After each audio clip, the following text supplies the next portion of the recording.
the fourth wall.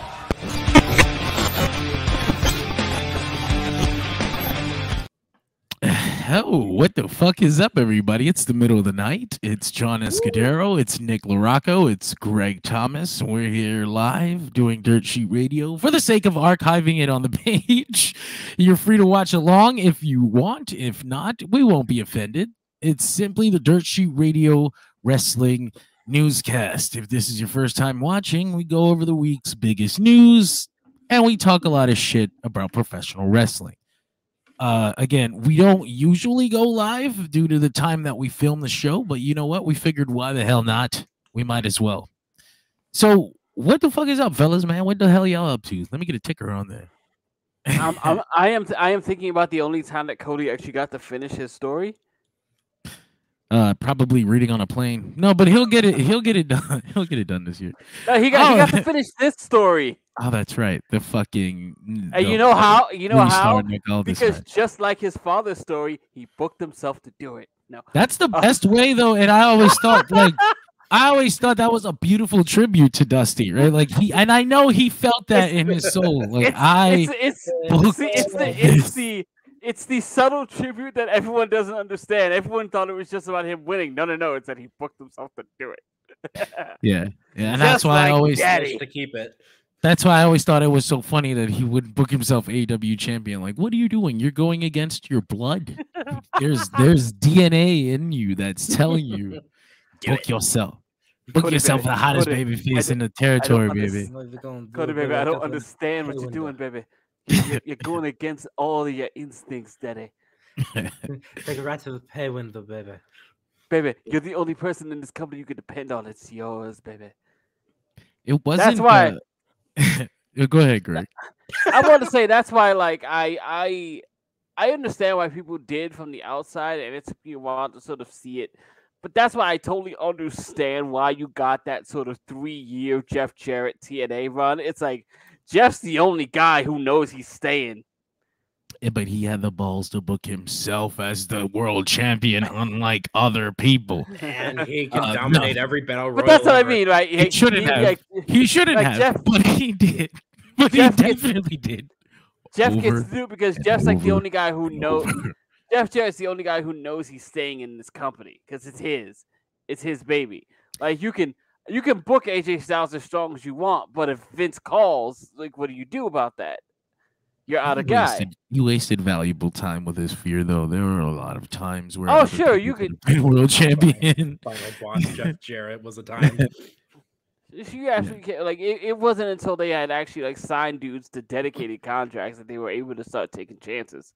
It became a little obnoxious after a while. I mean, the sound of his theme song traumatized me for a little bit. Now I can appreciate it, ironically, as I can look back at it like a boogeyman that wasn't scary now that I'm an adult.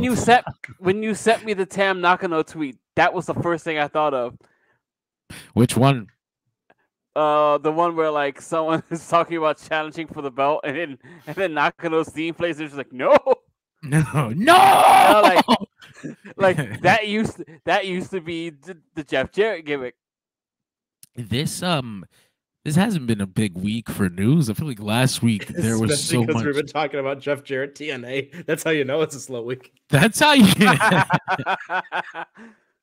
Yeah, I mean, it hasn't been. Last week we talked about all the fucking people getting fired from here and people getting arrested over there and all that shit. This week is chill as fuck. I mean, we can talk about whatever the fuck we want to talk about pro wrestling wise. QT came back to AEW. Wow, it really is a slow week. No, okay, so I don't know what the fuck happened to this motherfucker in the first place to get all pissy about the company changing direction, but he did, and I mean, my headcanon is that he thought Cody could get him a job in WWE, and well, you read the same thing I read, which was just like QT envisions himself not being able to be a star in AEW because of the stylistic changes, and I was just like, dog, I don't know where you think else you're gonna go to get that.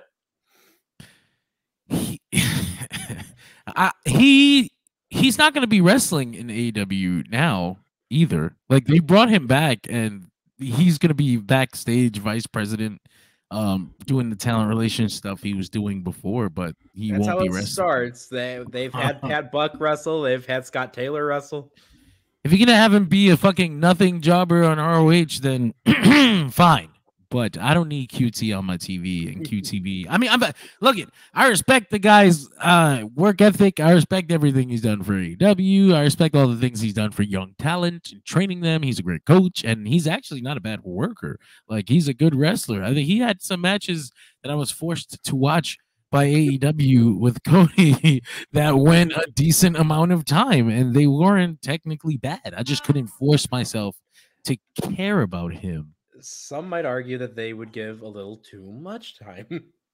Yeah, He's got that annoying thing that that bothers the heck out of me sometimes with wrestlers these days, which is like, hefty boy, do cartwheel. Oh fuck! He looks great now, though. He transformed his body. Oh yeah, he's ripped now. He's not pudgy anymore. He has abs. I hated that weird handspring thing he did. Who am I to speculate, right? Forever. But he spent a little time in Mexico, and I heard they had some interesting supplements down there. Before that, he has that like 98 rock physique.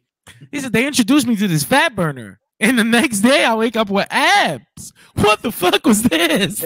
Stop vomiting. Listen. Hammerstone said perfectly legal supplements. Perfectly legal supplements if you know how to word it. They're perfectly legal if you're tactful. If you are listening Who are to you this to or tell watching Alex this, make sure that you realize that this is how you will end up. Sorry, kids. Drugs are actually okay if you do it in moderation. Who are you to tell Alexander Hammerstone whether or not his supplements are legal? The police probably. It's okay. Ico Pro is still the go-to for all the superstars of tomorrow. Hold on, brother. That looks suspicious. I got a phone call to make, brother. Oh shit! I got a guy. Yes, talk to my doctor, brother. This fucking QT Marshall thing. I did laugh at the image of him crawling back to the company. Like, nobody else wanted me. Fuck you. Take me back. According to Fightful, he has agreed to, he has realized, quote unquote, that he has to work within the vision of the company. Like, he's done fighting against them shifting to the product that they are today. Sounds like I lost. It does. And you know what? I'm happy with that, because when I heard he was coming back, I was like, oh, fuck. Like, we can never have nothing good as AEW fans. I'm enjoying the fucking company. They're signing this guy. They're signing this girl. And then QT Marshall comes waddling back in with his, we need to make larger-than-life stars ideas. But no, it's not going to be that. Then go to the other company. No.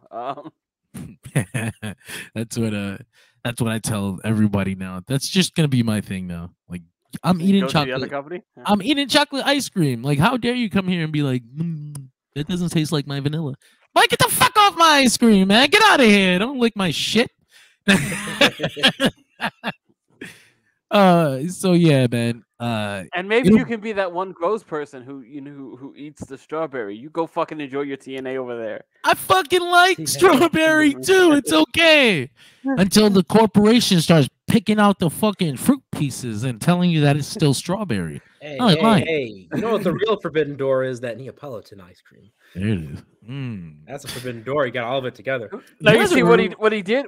What he did was right. Is he took all the strawberry pieces and said, "These strawberry pieces taste too good. I can't have it." There's a rumor. The company. There's a rumor that AEW's Forbidden Door is going to be in an interesting location. There's a rumor that it had a twist to it, and then as the year goes along, we can obviously see that CMLL is probably going to be involved in Forbidden Door. But the question Super was Elite Cup. I would love that, first of all, but the question was where. Now, there's also a second rumor, and I don't know if they're related, but let's play along. The second rumor is that AEW is going to be running. They're going to be running a major stadium in the United States this year. If it ain't MetLife, I don't care. It's not the Arthur Ashe Stadium show, and it probably won't be MetLife because, I mean, fucking MetLife Stadium is right across from Arthur Ashe, and the people at Arthur Ashe are gonna be like, "Hey, why didn't we get a show like that?" Because this is like 3 of yours. Thank you, Trey Murphy. I'm not used to having comments on the Dirt Sheet Radio flagship show because we usually tape it. I was like, oh shit, oh shit! Thank you very much. No, but the rumor is that they're going to be running a major stadium show this year, and I have a feeling that Forbidden Door is going to be the one. Because I thought before, like, what if Forbidden Door in Arena Mexico? But that that probably wouldn't work for a couple of reasons. Also, I'm not sure would it even translate. And also, like, how many? What's the seating like in Arena Mexico? Like, as far as I know, I'm not, and I hope we have. I know we have fans who are able to, who go to Mexican like shows and everything. But not a capacity. Well, yeah, capacity would be good. You can Google on that. But there's also like I've heard Arena Mexico shows are cheap, right? I heard like the family goes. Everybody, you can decide on a whim. Like, I'm gonna go on Friday. Friday show, I'm gonna go. I think the charm of Arena Mexico is that it's incredibly accessible. And so, how do you run a Forbidden Door big ass pay per view in a situation like that? Now you're gonna charge these people $300 or whatever, and they're used to paying like $7. Wikipedia says Arena Mexico capacity 16.5. That's nice. That's a decent size arena. That's normal stuff. That's what AEW does for pay per views. It's been a consistent pay per view venue since the 50s. Yeah.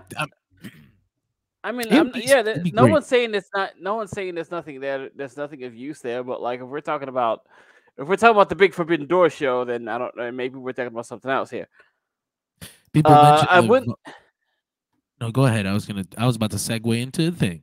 I was gonna say, wouldn't the obvious answer, if nothing else, due to the financial markdown for obvious reasons, be Raymond James? I had heard, not heard. I seen people talking about fucking Raymond James. Wait, am I saying the right one? No, for Florida. That's the Florida. That's the pirate one. But I had seen people. Right? No, I'm sorry. Yeah, that's. You're thinking of the Jacksonville Stadium? Like there's the one that they own. I don't know what it's called. Jaguar Stadium. I think it says Everbank Stadium. Everbank, right? Yeah. Yeah, Everbank Stadium, the one that they own technically. That name stinks. I hate it. Because it's probably an actual bank. Yeah, I'm sure somebody paid to name the thing after their asshole or whatever the fuck bankers do. My Brown Eye Arena. I love it. The Pepsi Yum. What is it? KFC Yum? KFC Yum Center. KFC Yum Center, yes. Not to mention the fact I found this out. I got really annoyed by it in my freaking in Madden when I found out there is a Mercedes-Benz Arena and a Mercedes-Benz Superdome, and they are 2 different places for 2 different teams. No. Oh yeah. I mean, when you got the money, right? Why not? I would have a Jonathan Escudero stadium, a Superdome, a fucking bar. Yeah, hell yeah. Let's go to that. Oh man. Everbank Stadium is an American football stadium located in Jacksonville, Florida, that primarily serves as the home facility of the Jacksonville Jaguars and the headquarters of professional wrestling promotions, All Elite Wrestling, and Ring of Honor. I was typing up a banner and I was hoping that somebody else picked it up, but it was like 1 second of silence and I can never sit still. I believe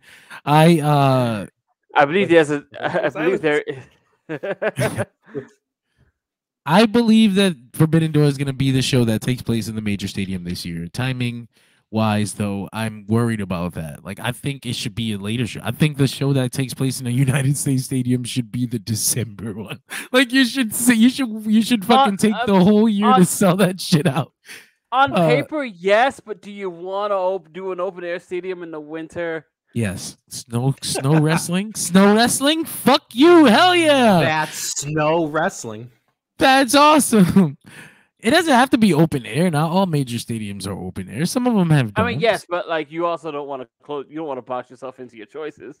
That's true. I was at the Royal Rumble. They had a roof, and on the roof they did graphics. They never showed them on TV, but the roof has clock. the roof has clock graphics at the Royal Rumble. Really? So anytime we're doing a countdown, if you look up, because it's a dome, the roof actually has like a clock, like a red clock up there, and it goes around 10, 9.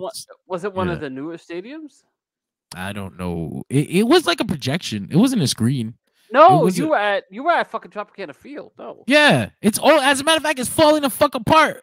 George, when we got to our seat, the whole chair broke. It fell apart. They had to. It turns out it wasn't our seat, thankfully, but the chair fell apart. Yeah, so it was just a projection onto a thing. You know, like it wasn't anything crazy. It wasn't like screens up on the roof. Yeah, that spot's been around since 1990. But anyway, 30 years. Throw fuck something out there. It's not necessarily Big Boy Stadium. However, it is someone's alma mater, being Mr. Tony Khan, the State Farm Center. Where's that at? Champaign, Illinois. You figure he would have ran that motherfucker already at some point. Big dome, and it looks pretty cool. How many are they holding? 40K? No. No, they're about the same as Arena Mexico, if not less. But that being said, they don't really run wrestling in there usually, so it'll probably be more with floor seating and whatnot. Also, I'm on the University of Illinois website. One of the little tags for Tony Khan on there is Gargoyle Editor, so I clicked on it, and he was the co-editor-in-chief of the student newspaper, The Gargoyle. That is so appropriate. I don't know how to explain that, but that makes sense. The senior quote is a Kurt Angle quote, by the way. Of course, another thing that makes perfect sense. What is it? Speaking of Kurt Angle, the European champion and the Intercontinental champion, a lot of people come up to me and say, Kurt Angle, Olympic gold medalist, Eurocontinental champion, which belt weighs more, the European title or the Intercontinental title? And actually, the answer might surprise you. The European title actually weighs a little more. I think it's because the European title represents more countries than the Intercontinental. Is that his fucking college quote? That's his college quote. What the hell? Unintelligent.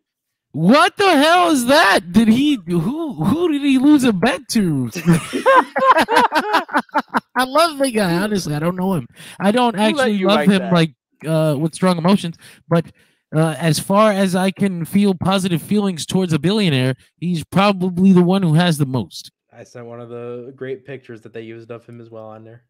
I got to get that up on the screen at some point. Exactly. That's off. That's incredible. Oh God, this guy comes up to you in the club and he says, "Tell your girl to bend over." What do you do? What do you? Walks to the club and tells your girl, "Hey, you got that 1987." What do you do to this Chad? What do you do to this Chad when he walks up to your girl, bends her over in the club? Nothing. He's gonna buy her. Unfortunately, says, "Hey, you want to trade some All Japan tape?" Where's the meme with the guy, like the dude in school? He's like, "Oh, she doesn't want me," and then she comes back later, pregnant with 3 kids. He's actually a billionaire. Yeah, sorry. Want me? That's fucked up because you have to get to know him first. You see, that's why you that's why you people need to make friends. You talked about Kurt Angle, and it reminded me of something that I didn't actually have queued up, but we might as well talk about it. It reminded me that they need to get Kurt Angle and Shane Douglas to book them some Pittsburgh shows. I hate seeing Kurt Angle. It hurts me seeing Kurt Angle. His fucking neck. Like, those last few years of him on WWE TV really fucking broke my heart. Yeah. It was one thing when it was just like regular guys that he was in the ring with. It broke my heart watching him struggle to work with AJ and Joe. Oh, Greg, I don't like to think about it. It was at that point that I knew for sure, like, oh, he was done in, right? This is over. Like, he can barely German suplex AJ, who's doing 90% of the work for him. Yeah. You've seen what they were capable of previously. Right. Like, that was crazy. Like him shitting the bed with Baron Corbin is that I expect. There was a big discussion over the past couple of days where people, it comes up all the time, honestly. People bring somebody no. It comes up all the time. Somebody on Twitter or some social media somewhere will go, so and so has more 5-star matches than Kurt Angle. And then everyone will go, yeah. no, are you kidding? I can't believe that this new wrestler who I don't really watch much of might have more good matches than the guy that I've watched all my life. This doesn't make any sense to me. But zooming into that conversation a little bit, there was this micro conversation about Kurt Angle's not being able to get 5 stars with Dave Meltzer and people wondering why, right? For obviously to get this shit out of the way, they're just opinions. No, you don't have to place any relevance on them at all. And if it bothers you that so many people place relevance on them and they don't match your opinions, I feel like that's a you problem more than anything, because they're just opinions. But because the guy has so much relevance in this world of pro wrestling, people get mad. People get mad about things like that. Like, how could Kurt Angle have never gotten a 5-star match with Dave Meltzer? With me, I mean, personally, I know for a fact. Like, if I look through a list, I can pick out more than one. But I know for a fact that I've seen Kurt Angle have the perfect professional wrestling match with Chris Benoit at one of my favorite matches of all time, the 2003 Royal Rumble WWE Championship defense. That to me is like the perfect fucking professional wrestling match. Everything you could love about pro wrestling is in there. It's right up in there. And not only has he gotten close to those with multiple times with Chris Benoit, but he's also gotten close to that multiple times with Brock Lesnar. And he's also gotten close to that multiple times with AJ Styles. And he arguably got close to that multiple times with Samoa Joe. Desmond, some of the matches he had with Nigel, like some of the matches he had with Nigel when Nigel first got. You never saw the matches Kurt Angle had with Nigel McGuinness. I had disconnected from TNA by that point. I only wanted to see Nigel. Because remember we thought he was going to WWE and then it didn't work out. Right, and then the Desmond Wolf thing happened. Yeah. What was the girl? He used to have a girl with him, right? Like a random valet. Desmond? I'm Desmond Wolf, and this is my beautiful girl, nameless girl. God damn it. You know, sometimes you think we're making fun of accents, but god damn it, Nigel really did have a strong one. Yeah, it was really, it still is. It still is on commentary, but it's very clear now. But if you haven't seen those matches, they beat that shit out of him. 4.5-star matches. Yeah, I never saw him work with Angle. I disconnected from TNA at the point. Understandable. Most people had. It was what, 2010? No, bullshit. I had it. It was 2009, 10. If it was 2010, I was still paying attention. I remember I stopped in like 2013. Like I got away forever in 2013. 09 to 11. August 1st warning. Tito Ortiz is here. Oh boy. So it got me thinking. Dave said his reason why Kurt never got a 5-star match is because he felt Kurt never found the right opponent. He said he's had incredible matches. I don't know. For me, Chris Benoit was like the guy. They go together like peanut butter and jelly. Like Kurt Angle and Chris Benoit is like they're dance partners. You know, every Angle Benoit match has delivered, and that was honestly what a lot of people's sole reasons for ever watching the 2003 Rumble is. Yeah. Do you hear like have you heard like Angle talk about the thing about Benoit that like sold him? No. He said Benoit was the first guy in his WWF tenure that he was just like, oh, somebody on the mat can kind of go with me. I can let loose in there. Could you imagine holding yourself back though all those years and then finally finding someone to? Holy shit! He just put me in a fucking ass maneuver. I don't know what they do, thumb in the ass or whatever the fuck rappers do. No, that's called that's called the gas check. That's right. You can call it whatever you want. It's a thumb in the ass. Call it 1,000 years of death if you'd like. It's still probably some form of molestation. Honestly, if you think about it, though, this is going completely away from there. I'm not even going to touch it. But I mean, it's a big butt. It is. What is the thought process behind when an Olympic gold medal wrestler that's trained with like the greatest trainer of all time saying that, and a bad man said that Chris Benoit could go toe to toe with him? Yeah, like, imagine like pursuing that and like in the world where Chris Benoit wrestled in the Olympics. He learned what he learned from pro wrestling too. How much do you think that would bother like grapplers who hate this shit? Like get the fuck out of here. That's why fucking you know. and then they just be upset like, why are you in this and not like competing? This is fake wrestling. What is it? This is gay porn. South Park. You're doing the South Park thing? Why you get that gay porn out of my bar? Sir, you take your gay porn and you get out. Yeah. I just thought I wanted to know if you guys not. I mean, I didn't think I'd find many people who agreed, but I thought I tried to maybe look at it really objectively, like try to remove my emotion from everything, and I still thought like Kurt Angle and Chris Benoit, like, even if you think him and Shawn Michaels weren't, even if you think maybe they didn't work each other enough to really become dance partners, or even if you didn't think him and AJ were enough, like I think objectively Chris Benoit at least. But what do you guys think about that? I'd argue both Benoit and Shawn Michaels are 5-star matches. Absolutely.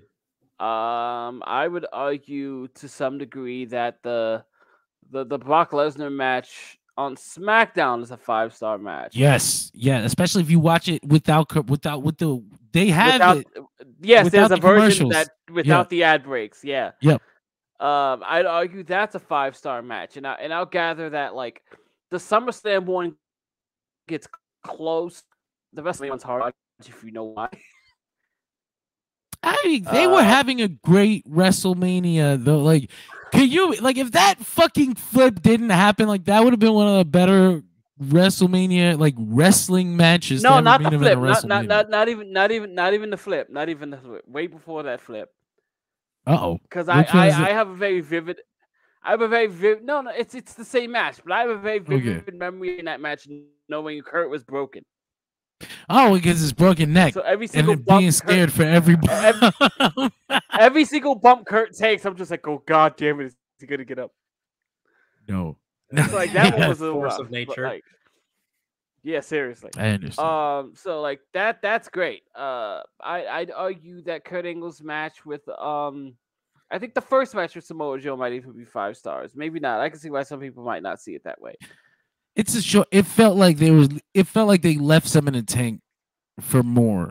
That first Samoa Joe Kurt Angle match. I always thought that was like 4.5, 4.25, 4.50. You know, like damn, we were almost there. There's a lot of times they get like that. There's a lot of times where a match gets there. Like we were 2 fucking minutes away from that peak, and it just ended. Shit, 4.5.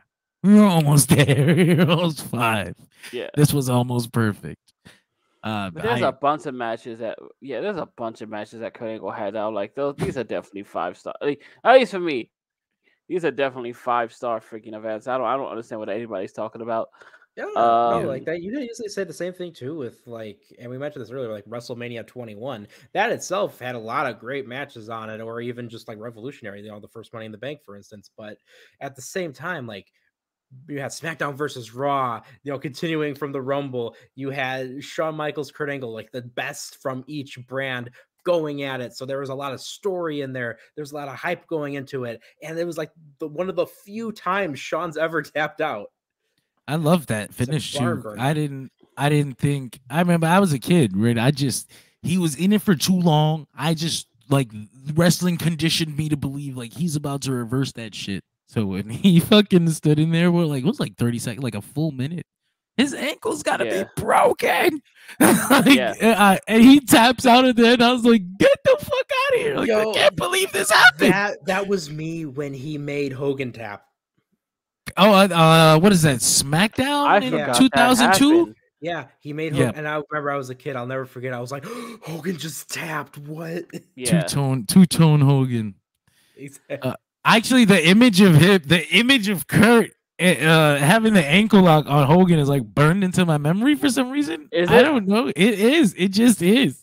I think I take immense pleasure in seeing Hulk Hogan tap out. I think a lot of people did, even in the I can vividly see that. I kind of just like the idea of like the character of American Hero Hogan getting beat by a real life American hero. Yeah, that's incredible too, right? I never even thought of it that way. Let me show you what America's really like, you fucking racist. Yeah. He's like, but I do represent America. He's like, I know, sadly. The wrong parts of it. We do love our progressive American hero. Oh man, that's King of the Ring. King of the Ring 02. There you go. The feud, the feud leading up to that shit was SmackDown though, for sure. Kurt Angle and his questionable promos. Okay. Black Rope SmackDown, a weird time. Oh, that was very interesting. When they wanted to have like a lot of the WCW guys on SmackDown and the ECW guys on Raw, that was. Remember, they were still trying to salvage the idea of having one WCW show and one WWF show. In some way, they tried. I'm very glad that didn't happen. Oh, that's another one. What's that? I'd argue Angle and Austin is a 5-star match. Oh shit, you're right. You're absolutely right. And it's such a fucking WWF like it is of its time. But I think you can pluck that shit out and show it to anybody, and it's so intense. And it takes you through every fucking emotion that you need to go through in a wrestling match. I love that shit. I mean, that just reminds me of my thing about strikes today and how they don't compare to like peak era WWF strikes, like the punches, like just punches, not kicks to a certain, because now people just kick you in the head, but like they just legit lay it on your neck. Ow! Ow! But like Stone Cold punches, like they used to look like they lay like he was punching you in your fucking face. I mean, a little bit, he was, but he wasn't like he wasn't killing you. You know, and I mean, like there was a particular culture around it back then. Like I remember Jeff Jarrett talking about coming out of a match with Austin. I think it was with Austin, and like he had a little bit of a black eye because one of them had slipped in, but it was sort of like a badge of honor. Yeah, like it just meant their work looked that good. So I'm going to use that to segue because this weekend we had the New Beginning in Osaka. Was it Osaka? Yeah. New Beginning in Osaka. We had Bryan Danielson versus Zack Sabre Jr. 2 in this series, 3 overall. But they had a really it's like counting the fact that like you're on like your 3rd or 4th Wrestle Kingdom with Tanahashi and Okada. It's like there was that one match when Okada was a rookie. We don't talk about it. We don't talk about that. It's not the same thing. We understand. But so we just don't talk about Okada anymore.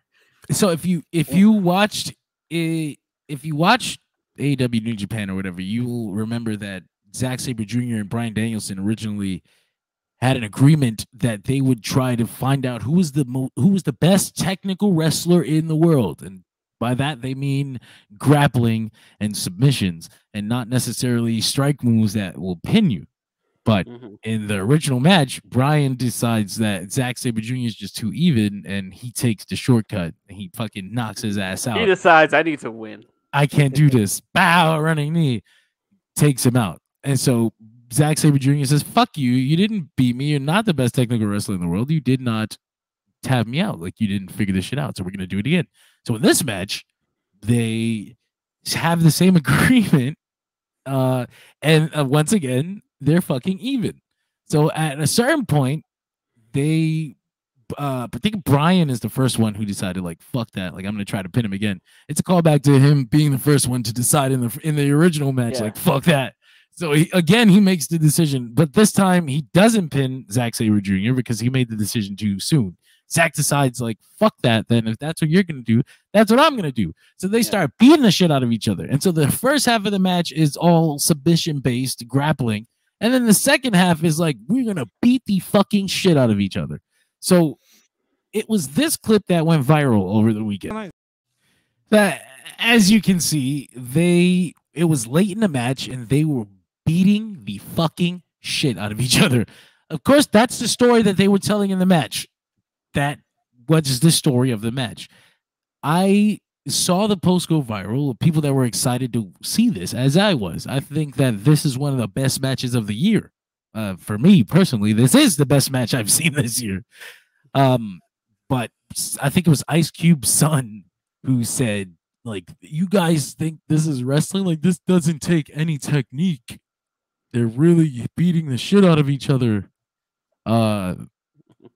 To which other people referenced a Bret Hart quote from last week where he said that wrestling where people hurt each other is Bill Goldberg wrestling. It's not the same kind of thing that he would do. And I thought that was funny that he said that because like that's cute. Like Bret Hart hates Bill Goldberg. That's a great joke, and I hope he never dies. But like, that's what is gonna last forever, right? But I thought that this was people with their own opinion of wrestling trying to force that on a different style. Like, this is just a different kind of fucking wrestling. It's not Bill Goldberg wrestling. Bill Goldberg wrestling was unintentional. He kicked you in the head by accident. He did not try to shoot fucking strong style kick you and then kill you. You know, like he was just dumb. Dumb wrestlers hurt each other by accident. Good wrestlers can make it look really good without injuring each other. Hi, Sami Callihan. Bryan, king of strong style. Bryan and Zack Sabre Jr. came out of this match A-okay. Neither of them are injured. Yeah. I'm sure they have some bruises, some swelling, maybe some fucking red marks, but they're absolutely fine. Even before the kicks, they're literally utilizing the power of technique. But I thought talking about the Austin strikes and the way that he looked more intense, but he wasn't obviously slapping the fucking shit out of people the way Zack Sabre Jr. just did Bryan, or in reverse, right? So is there merit in what people are saying? Like, is this too far on the other side of the spectrum? No, because listen, clearly some of you people have never seen Stan Hansen. Like, let's just be real about that. Clearly, some of you people have never actually heard the stories about Wahoo McDaniel just beating the shit out of people. Clearly, some of you people have never heard what it was like to be in the ring with guys like what am I thinking of? I think the Crusher, who was just beating the dog out of people. Dick the Bruiser. Dick the Bruiser, yeah. Oh boy, that was a long night. Larry the Axe. Also, watch Greg the Hammer Valentine. Whack. Greg. You know, I'm not even gonna go into it yet. Guys like that, like, also watching that clip, it's very clear to me, like, those shots are loud, especially for an up close camera, but like they're clearly laid right in on the neck. I know what that placement looks like. Yeah, it's a nice stiff neck. You're gonna get a nice loud sound. This is where you're trained to strike at too. Yes, in the words of William Regal that reverberate forever in my mind when I watched it on Tough Enough, I hit you hard in soft places. And then a European's one of the fucking students right in the chest, and he was just like, ooh. You know? And he makes it very clear to that dude, like, look, like if you can't take that, I don't know what you're in here for, dog.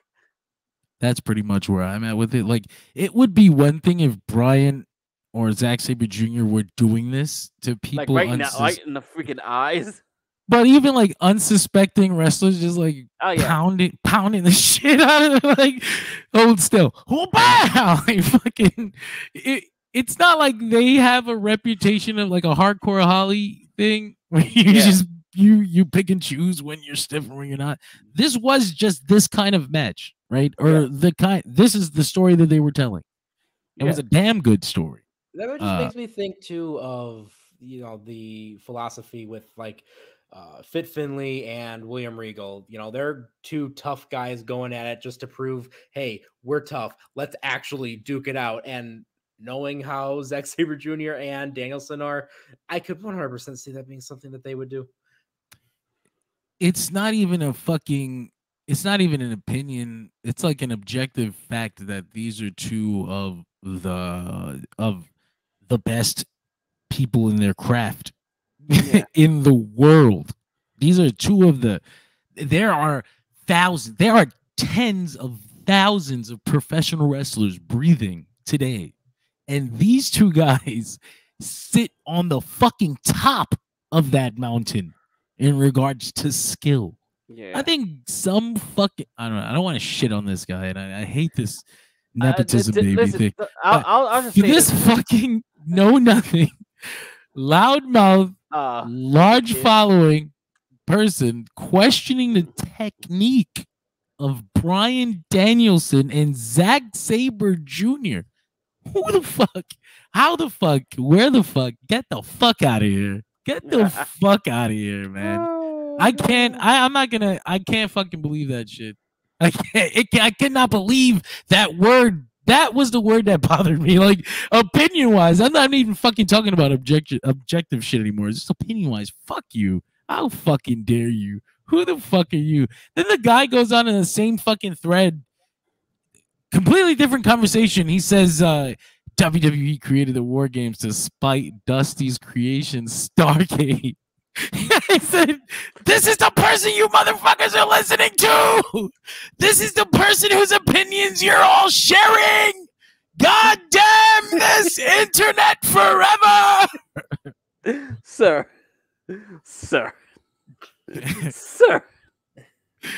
Damn. I'm hyperventilating right now after hearing that they created the War Games to spite Dusty. Holy shit. I think even Tony Khan tweeted him in like ironically, like, yeah, you know ball.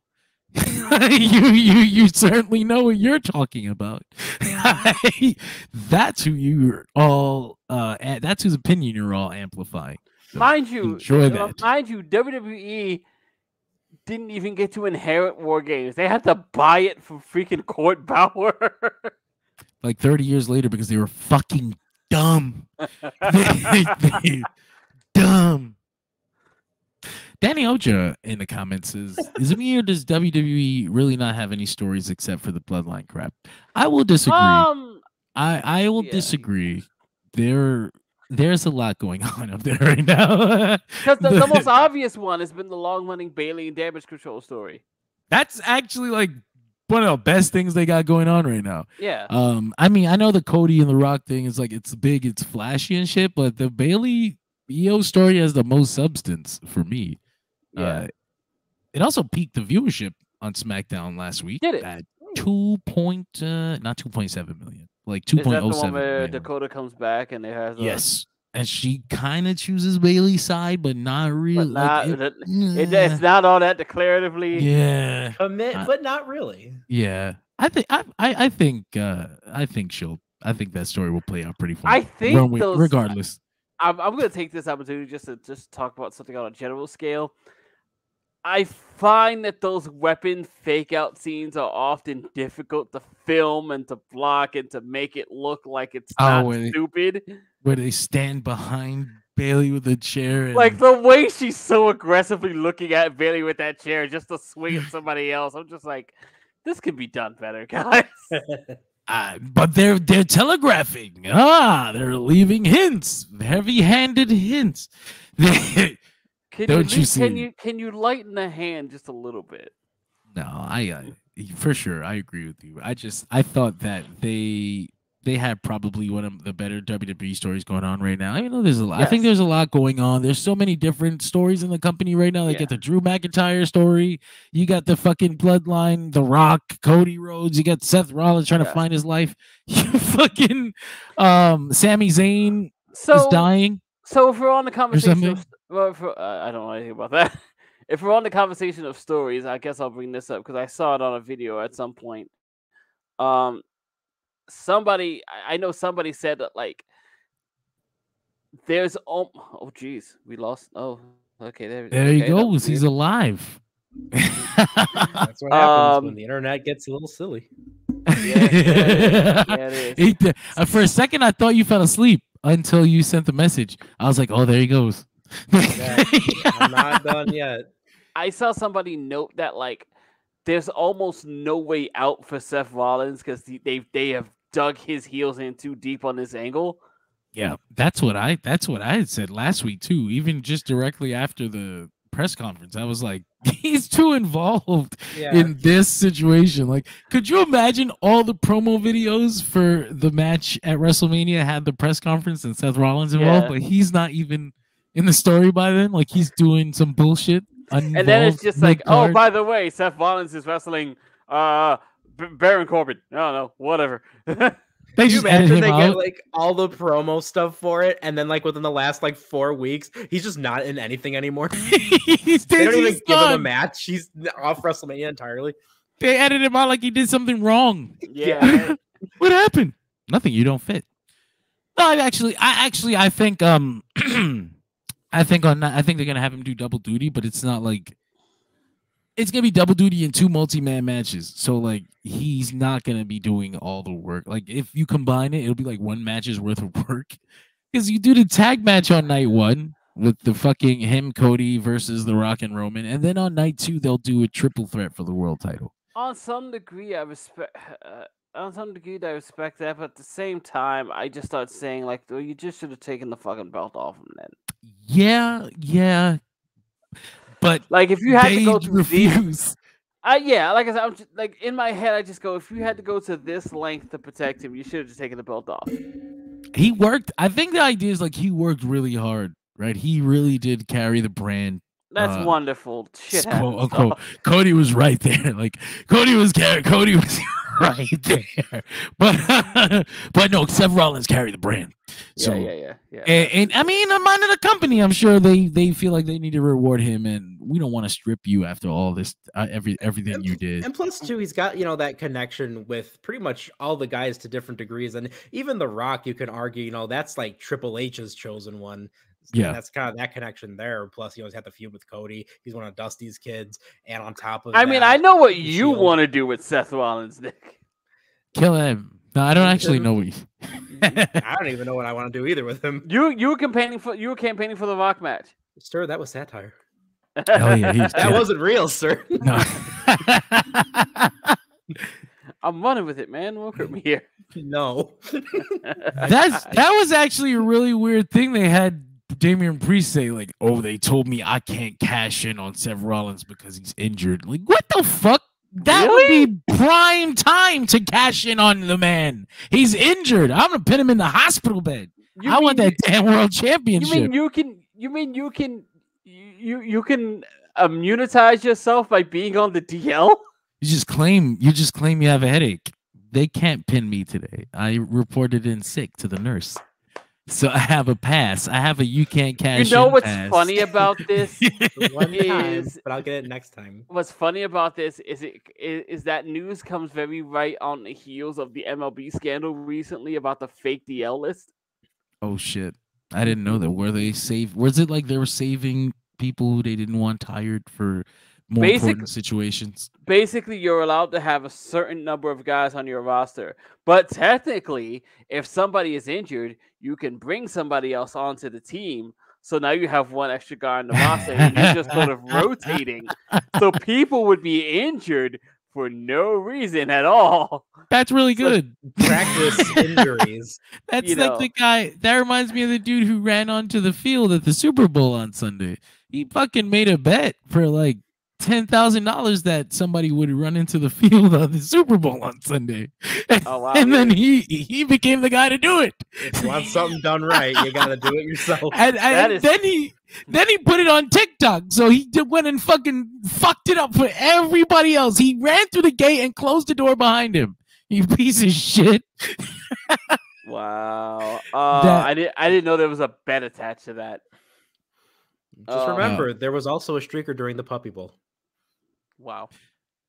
They're all streakers during the Puppy Bowl. They're like one of those like naked dogs with like no hair that like ran through and they like blurred it out. That's incredible. I actually love that. That was funny.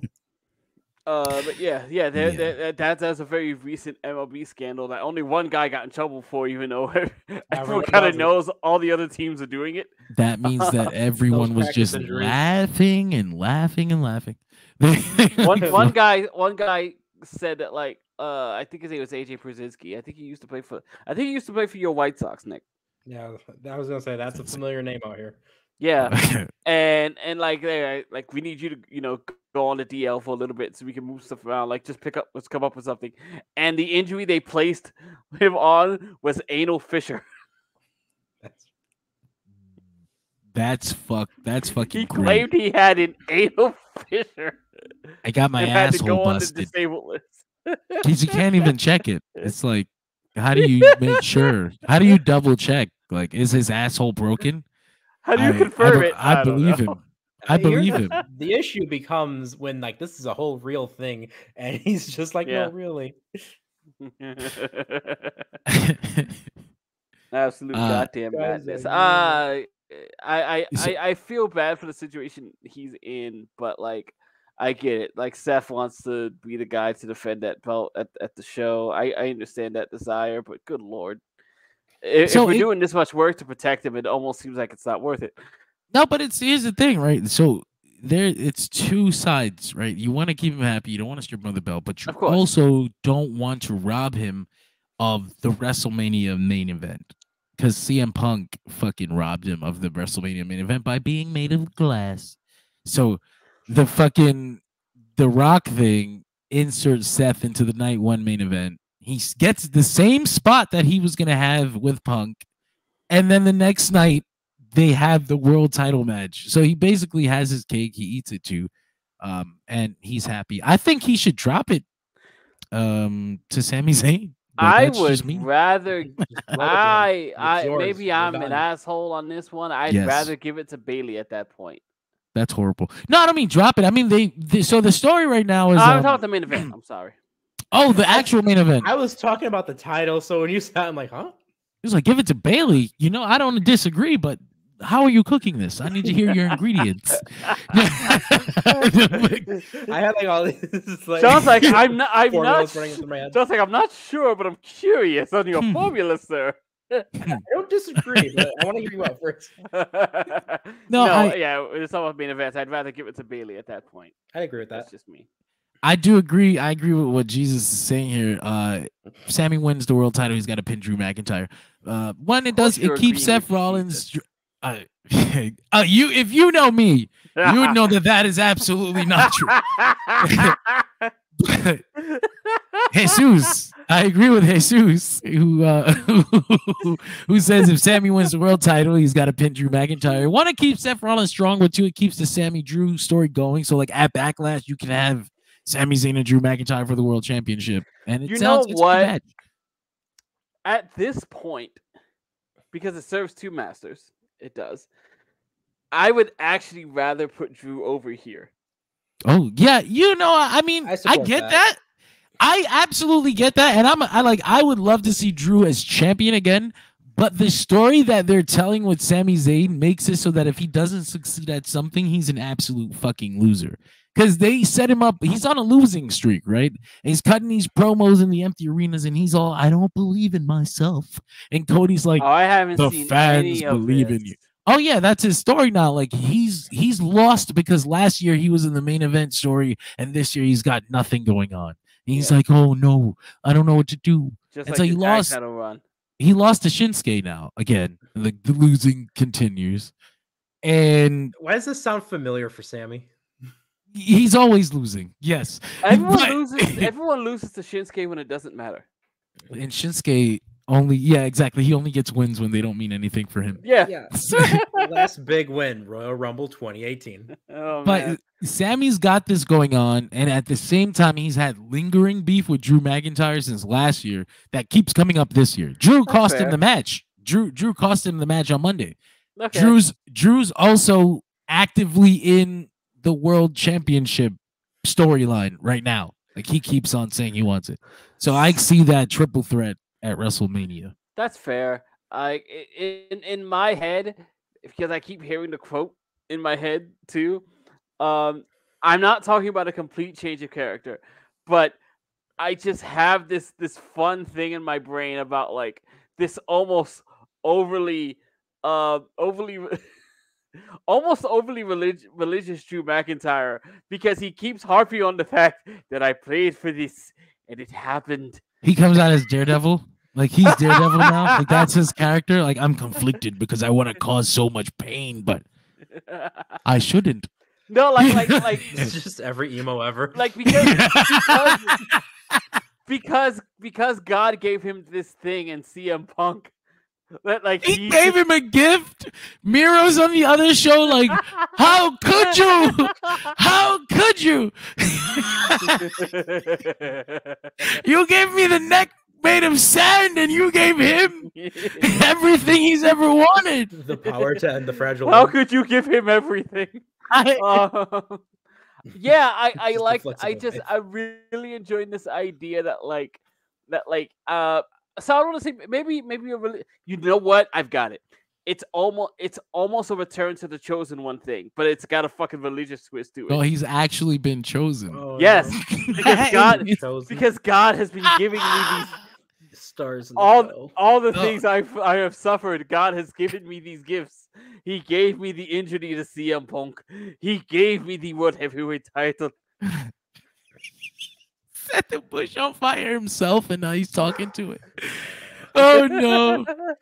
Oh no! It just becomes like the equivalent of a D&D paladin. He has divine smite on CM Punk. As sad as the injury makes me, it gave me. I prayed for this, and it happened. It's speaking too, like paladin strats. Usually, they're like the big, strong guys. They're usually Drew McIntyre size, and in addition, they got the great sword like Drew McIntyre has. But do they have kilts? They can. They absolutely can. There's a sick part of me that wants Sammy to win just because I never thought the WWE would give El Generico a world championship. Like I can't. I need that. Sammy to win last year. I wanted him to win in a fucking. I wanted to pin Roman Reigns. I was ready. That's what I'm talking about. Put his ass over. Yeah, but I mean, if the very next best thing, I mean, like, because at this point they've given him like so much. Like the very last thing you give him is like he wins the world title at WrestleMania. It's a B title. It's a match that won't be the main event, but it's pretty cool. Yeah, I like it. I like the way it sounds. So Jade Cargill, it's completely jumping. I didn't segue at all. I just jumped to the other side of the fucking universe. Jade Cargill. There's rumors that Jade Cargill is currently waiting to eventually land on Aubrey Plaza. Maybe I think they signed her in what, October? When did they sign Jade Cargill? Last October? Something like that, yeah. And it's been literally what, November, December, January, February, 4 fucking months. She's shown up at the Royal Rumble. She wrestled for 5-6 minutes. And one of the final boss characters and one of the last women standing too.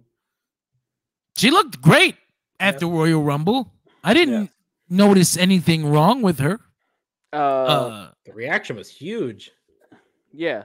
A lot of people tried to put like the snafu on her, but like I blame that on Nia Jax having no knees. Oh, when she tried to get Nia up. Oh my God, could you imagine if that's why they took her off of TV? Because she could get the fuck out of here. They sandbagged the new girl to see if she could do it, and she did it anyway. That's how this shit goes. You know this is wrestling, man. Get the fuck out of here with that shit. Goddamn carnies. In all seriousness, it's at first I thought it was understandable. I was like, okay. And then we found out her mom passed away. And I was like, all right, Oh, wow. I didn't know that. Yeah. So I thought, this explains the delay. And then, once she's ready, you might as well not throw her on TV. You wait to the Rumble. Yeah, that's fine. It's the road to WrestleMania. You debut her at the Rumble. She's part of TV going forward. She shows up at the Rumble. It's one of those things you can lose, but you haven't really been beaten. Yeah, exactly. So she shows up at the Rumble, she loses. She didn't lose, but then she showed up on SmackDown, and they teased that she might sign a contract, but she has to decide, and she disappeared again. She's doing the MVP thing, hasn't she? That's what they were doing in October, where she was just showing up to every show to see what's going on. Oh yes, that's right. You're absolutely right. And now we're back to that, but not even, because she disappeared again. So PW Insider reports, as it says on that lower third, that Jade Cargill was going to be in the Women's Elimination Chamber match, and it may have been scrapped. The original. I look like I'm typing like Sean. The original plan would have been for her to win the Last Chance Battle Royale on SmackDown. Now, having had that laid out for me, I think that's a garbage idea, and it's absolute fucking trash. Winning a stupid loser battle royale to go onto the Elimination Chamber to lose, because she's not gonna be in the World Championship match. So that would either have to see her being pinned or miraculously deciding, yeah. But then either way, like, she has to get pinned. There's no DQ. So, like, how do you even? You have to tell that to CM Punk. I mean, here's the thing, too. Remember, this is a company that ended a Hell in a Cell match with a DQ. I forgot that fucking happened. That was no contest. That was I feel like garbage. In a Last Chance Battle Royal defeats the purpose, because isn't it meant for the people that lost their qualifiers? Last chance. Like, why didn't she get a first chance? Isn't she a big star? Yeah. Right. I'm hoping that the reason is that someone else felt this way too, and they saw this idea and they said, "This is fucking stupid. We can scrap this and get her on, I don't know, the first show after Elimination Chamber, the first SmackDown after, because right now she just doesn't fit in anything else." So I think the big question here to be answered, like, you almost have to book it backwards. The first question I would ask is, are we locked in that Jade has a match at WrestleMania 40? If not, then why then did you even? Yeah, if not, we shouldn't be doing any of this at all. Yeah, having her in the Royal Rumble period implies, like, she's part of the road to WrestleMania. She's been signed. This is her first match in a company. It's some weird. It screams we fucked up somehow, but I don't know where they fucked up at. I can't find it, because it must have been backstage. People have theorized that, like, WWE is putting that story out that she's not ready just to make AEW look bad. And I was like, I don't know if it's that serious, because they spend a lot of money on this girl. I would assume they're wasting time. They're paying her. And when they have featured her, it's been with, like, the very prominent figures within the company, like the general managers and Triple H. Yeah, so I think they have big plans for her. I don't know what the holdup is.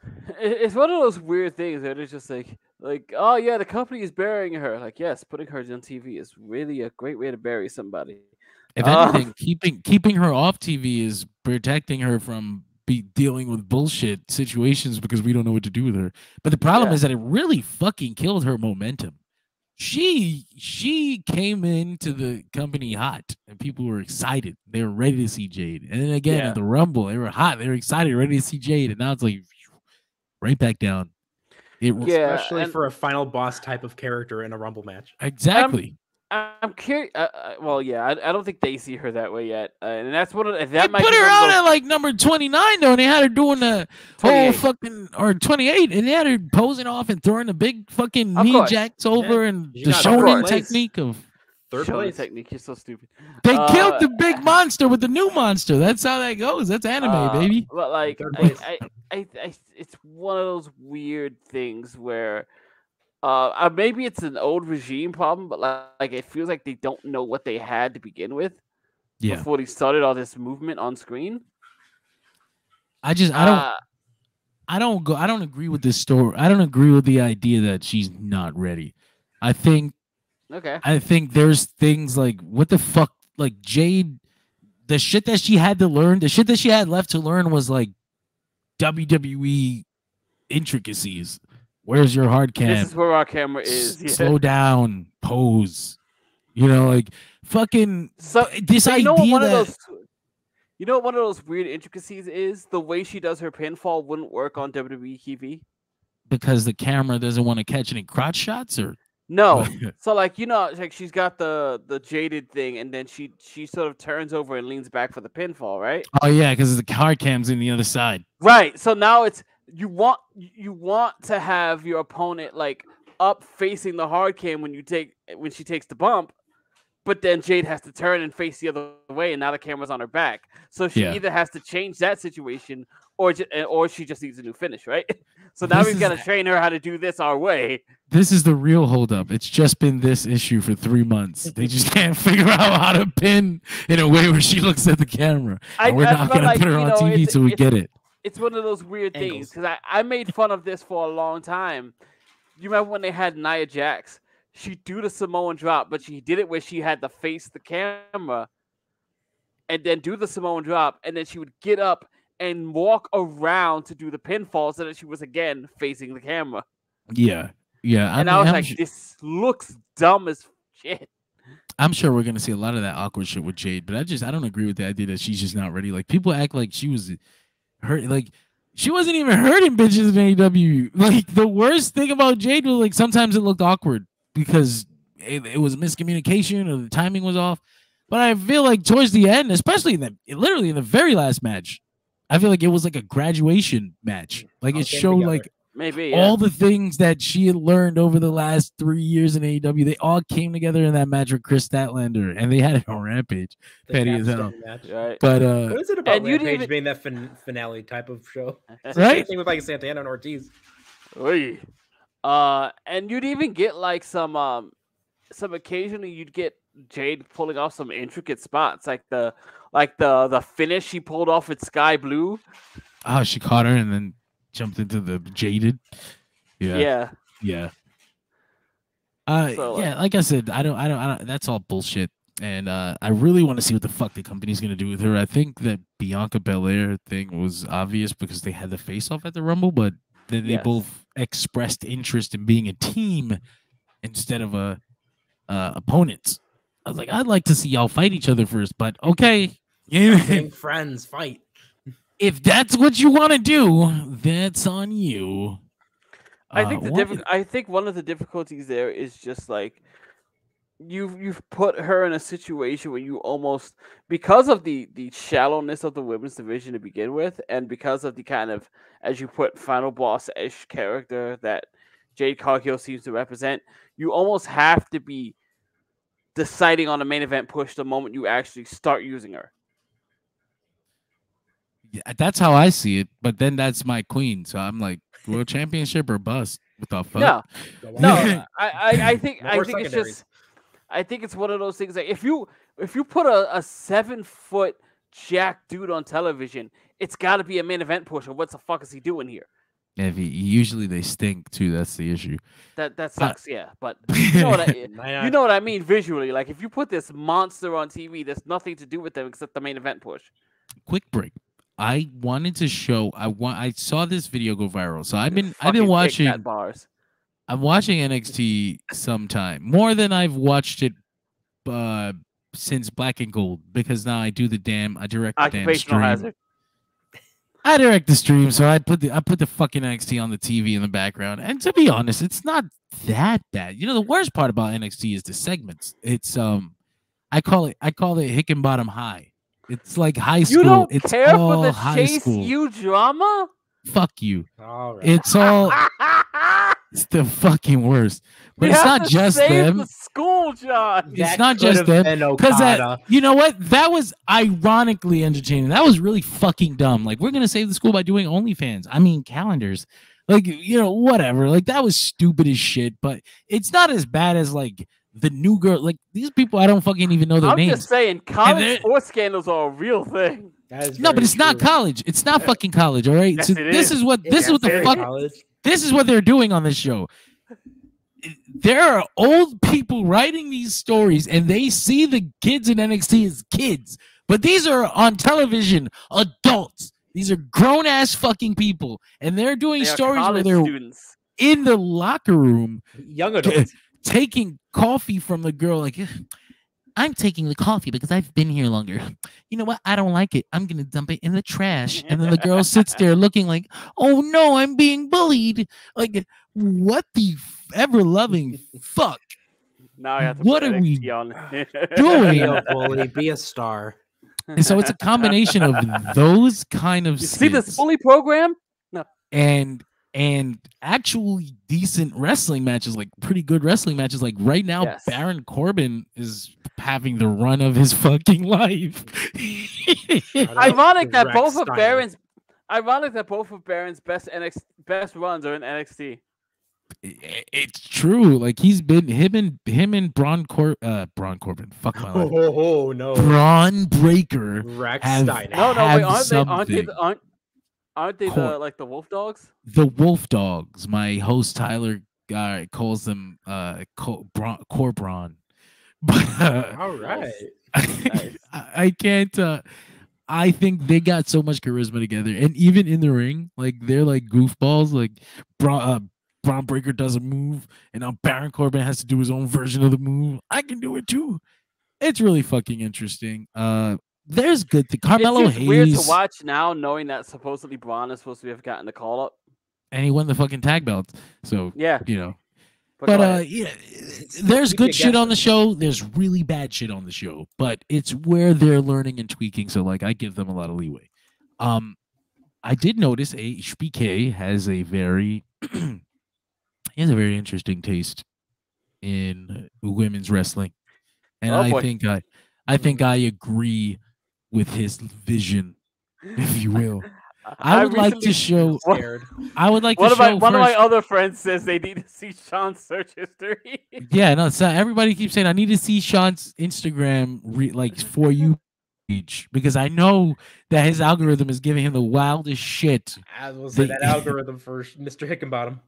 But I wanted to show a girl, Jada Parker. She's gone viral outside of wrestling this week. Yes, she has. This video. It's particularly captioned, "I got to start watching wrestling again." Oh, that's funny. So, it doesn't actually have sound, which I thought it did. But Jada Parker is one of the newest. Dead ass. Yeah, she's one of the newest girls in NXT, and she has a lot of charisma. She has a lot of charisma. No, don't laugh, because then people gonna think it's a double entendre. I mean it. It's not. Feels like the same thing when Nikita Lyons went viral. I don't think Nikita Lyons has nearly the charisma this girl has. I mean, even without sound, she's got presence. She's got a look. She don't know shit about wrestling, right? And the strikes are really shitty. But I think those will come along. But she's got like this, when you first get in the ring, like when you first start, it takes a little while to get comfortable enough to play with it. You know what I mean? Like you're so focused on the steps, and you're looking at your feet, and you're counting your dance steps. You're doing everything very rigidly because you're trying to do them all right. It takes a little while. Yells at you. It takes a little while before you can really swag into it. Like, you fall into it. Like, I can play with it now. I think she's got great. I think she's got it. Like, there's a little bit of it in her. If they can shape around the edges and teach her how to actually wrestle, because she's on Sunday on the pay-per-view, these same two girls, they shat the bed. They shat the bed. But yeah, Jada Parker and Adriana Rizzo is the other girl's name. She does a fake Sopranos accent. She's part of the family. She's with Tony D'Angelo. Yeah, it's a fucking funny. It's funny as hell. Tony D'Angelo's fun. So I need to hone in on that comparison, because I was gonna say something and then Nick gave me the softball there. It's very rare, right, that you get a character on TV, and John knows all about this. I'm gonna go there. That portrays a particular urban energy genuinely. Yeah, it's partly because they're written by a non-urban older white people. Yes, white. Yeah. So you end up with that. What is that? That exaggerated. With the exaggerated swagger of a black teen. Yes. Thank you, IGN, forever goated. That dude hates his life right now. So like, once I was gonna say, like, she pulls it off, and I think it's natural to her, and I think she's just got the charisma, and she doesn't have the wrestling confidence, but she's got a screen confidence. She's comfortable with the camera, right? And she can just do the things that come natural to her, which probably comes from her upbringing, which is a bit hood, which is probably a bit urban. So when Nick brings up Nikita Lyons, that's like who the opposite really side comes of off to spectrum. people as a goddamn fucking poser. Like a parody, a pastiche. I'm just looking at the sake of why everyone's going viral here. I'm yes, but like I am dying to get Nikita and Jada Parker in a fucking promo battle. Because good lord, I don't want to objectify them, but they no. I want to see the attitudes and how they don't. I also want to see them in the ring together though.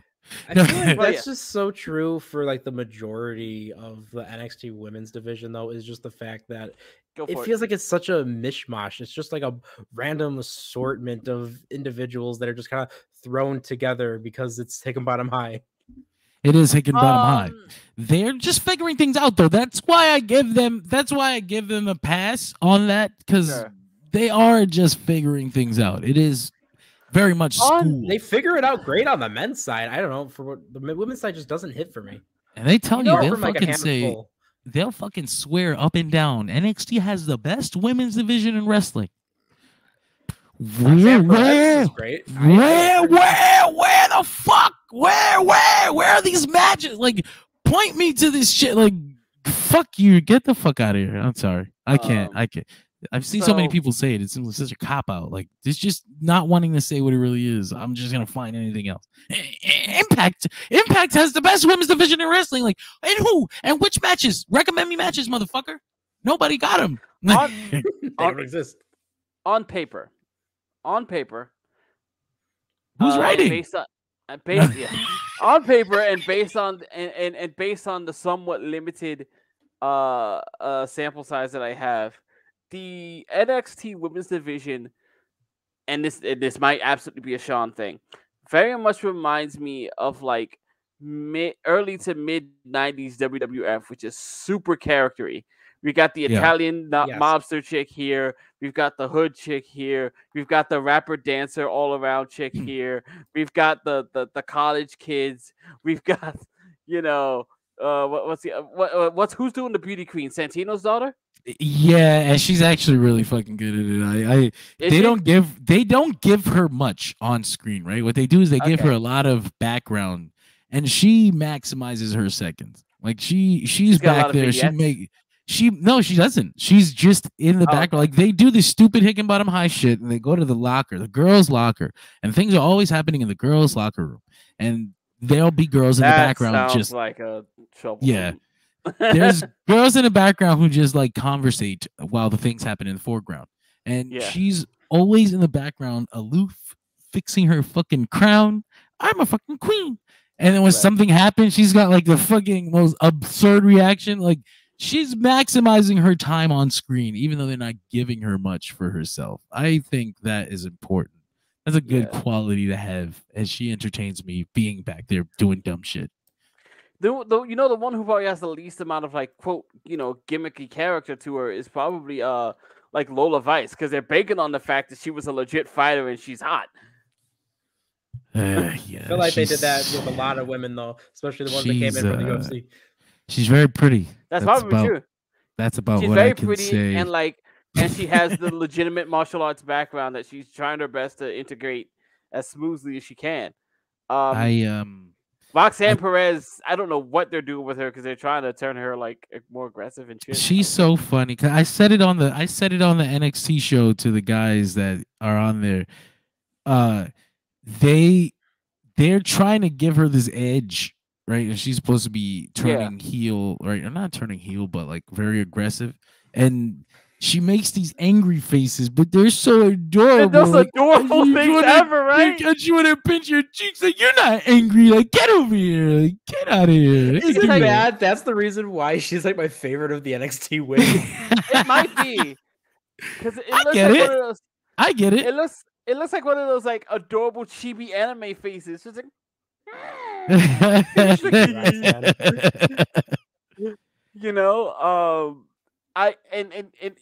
it doesn't help me at the top. I do not care for Lila Vakita. You know, I don't see it. I didn't have any connection to her, and you know, but where I look like when I'm outside of the bubble, I'm trying to find my connection. My connection that I'm finding is, are you a good wrestler? But watching, That's usually the first barrier, right? right? I'm like, are you good or not? Like, if you stink, you stink. Now, how do now, like, Are you good at the thing? It's all downhill that- after that. so with her, I didn't have nothing. I didn't have no point of reference for her. Like, I know she beat Becky Lynch for the title, but I feel like that's the first time I even heard of her. So Same. So now that I'm watching some of the shows, they're doing the story where she has a stalker. It's the Mickey James story, right? But the stalker. Well, she's not really DDP a is the stalker at this stalker. point. Like, this week, just this week, this is the first time, because before this week, she kept interfering on her behalf without her permission, and it was like, oh no, like, why are you doing this? Tatum Paxley is the stalker. yeah, they're doing the single white female thing. Yeah, so now like she's actually likes her now. Like, she decided, like, oh my god, this fucking stupid piece of shit got herself into trouble on my behalf. Like, I'm gonna try to help her. And they did this stupid thing where Lola And also, Vice like, killed her. And also to some And degree, like, she's trying to help me, so it's my responsibility now. Yeah, right. So they do the thing where Lola Vice chokes her out, and now the girl's unconscious. So fucking Lyra carries her to the ring like a dead body. I am like this. They're obviously lesbians or whatever we're doing here, but I'm entertained by this stupidity. Lesbians? No. There's no heterosexual explanation for this. All that being said, to say that I think NXT could be worse, even though those segments are like the stinkiest, most written by AI bullshit you've ever fucking seen. I think if you're really into that sort of thing, and some of it's fun, I think it's a fairly decently put together TV show. Yeah, but the guys that review it, they love that shit. They love every fucking week. They're like, this is the best. And I was like, man, I'm happy. I'm happy for y'all. I'm happy that y'all enjoyed this. I'm very glad that I didn't find 3 people who are just gonna shit on NXT every week. That's true. Because don't ask us to do it. No. They really enjoy it, and their enjoyment makes me enjoy it too. Like, okay, well, I guess it didn't stink that bad. Look how happy they are. To be said though, and like it's grown in that sense, because we said this months ago, and it's continuing down that path. This is the best version of the original NXT mission. This is what they should have been from the beginning. It's the medium. It's what they almost tried to be in the beginning, and then like Hunter just got real heavy-handed about what he was trying to do. Basically, Triple H turned it into a super. I can do it. I want to promote this guy. Adam Cole's available. Hello, look, Dad. Look at me sell out Brooklyn. Hello, good morning. You know, top indie wrestling. So I guess notice me, senpai. So I guess we can get on. We can get on over to the next one. Well, before, I guess you were right. But to close out the NXT conversation, this version of NXT where we balance the FCW and the black and gold is exactly where it needed to be, and it makes me it helps me enjoy it when I'm able to absorb it in that way. Like, oh, they're just babies, you know? Like, yeah, and that's what we should be doing, right? We should be developing. Like, my problem with it begins at what they used to do, where we start developing these ideas for the main show, and then that's not what they end up being on the main show. Yeah, like that's where I got a problem. The disconnect was way too serious. It was the gap was way too large between what Triple H was doing and what Vince McMahon wanted. Why get invested when this is all going to be taken away? So have we had any real call-ups from Shawn Michaels NXT? Like from Shawn Michaels, from this version of NXT, have we been able to see what Triple H would do with an NXT call-up? Like, is he going to fumble the way Vince does? We're about to see. I think that's the big thing is, look at the reaction that like Trick got. Yeah. The whole crowd going whoop that Trick. John, you were not impressed. He I want to talk there about was this because there was a lot of hype about Trick Williams. I like Trick Williams. Our good friend George Savannah was really high on Trick, and like I heard Trick was getting these reactions. I hadn't seen him recently, and then I found out that John was not impressed. It was, you know what it was? I think I know what it was. I think he was trying to reserve himself because he had 2 matches. They had him in the opener and they had him in the closer. So I think he was trying to reserve himself in the opening match, but the opening match was so fucking rough. And this was like my first, I didn't see the other Trick Williams Ilya Dragunov match. This was like the first time I'd seen him. So I was like, oh, like this kind of stinks. Okay. This kind of stinks a little bit. But the main event, like the match he had with Dragunov, I thought that was great. And I thought the finish was incredible. They just decided, like, we beat the shit out of each other. We both have enough energy for 1 move left. We're just gonna clash that bitch and see who wins. And they just kamikazed each other. And fuck, I was like, that's incredible. So whoever came up with that, has my fucking vote for who was the better booker between Triple H and HBK. That's good shit. I think HBK is getting a lot of credit for a lot of shit, and I think we have to find out what that team looks like down there. But I will say that HBK's HBK-ness shines through in the stories that they're telling, because Carmelo Hayes, some of the story points in the thing they're doing with Trick is like directly lifted from the career of HBK. So he also wore the same outfit. The outfit was like hitting the nail on the head, but just some of the things that they've done and some of the things that they've had him say are like, I've seen this before. Structurally speaking, you would say that like Hunter and Sean that's true. Together. Call ups. Tiffany and Dragon Lee were called up from this NXT over. Tiffany's really new. They haven't fucked her up yet. She had like a showcase in the Rumble. Dragon Lee was doing great. They called him up and he had all this momentum. He was having great matches, and then they took him back to NXT and he fucked his life up. Oh my god. Yeah, that's the NXT thing though. I didn't even know that was gonna be a subject. Oh yeah, we made it work. Yeah, like, there's a lot of interesting things. I think on paper you would almost say that for a WWE show at its zenith, HBK and Hunter might be the perfect team, because like you'd get like a balance, hopefully, of like what Hunter wants to do with the wrestling and what Sean wants to do with the segments. Yeah, absolutely. That's why I agree with, especially in the sense that like I feel Sean is the stronger booker when it comes down to a lot of the newer guys and girls that are coming up.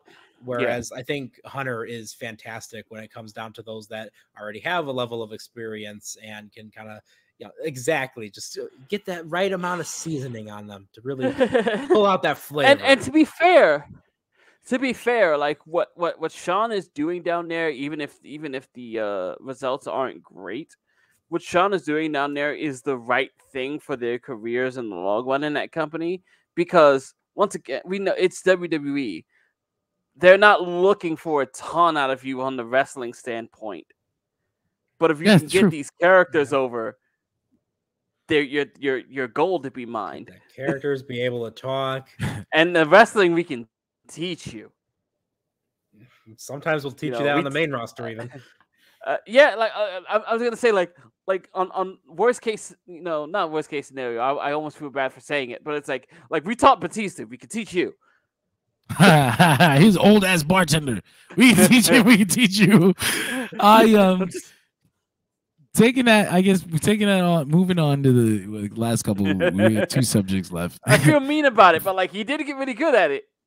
He eventually did, and at least the people loved him. That's true. And now he's trying to become a dramatic actor, and he's pretty good at it. He's been in a lot of. That dude's so gray now. It's wild. That gray beard is sending me. I had just been thinking about the fact that AEW. Well, no, actually, not at all.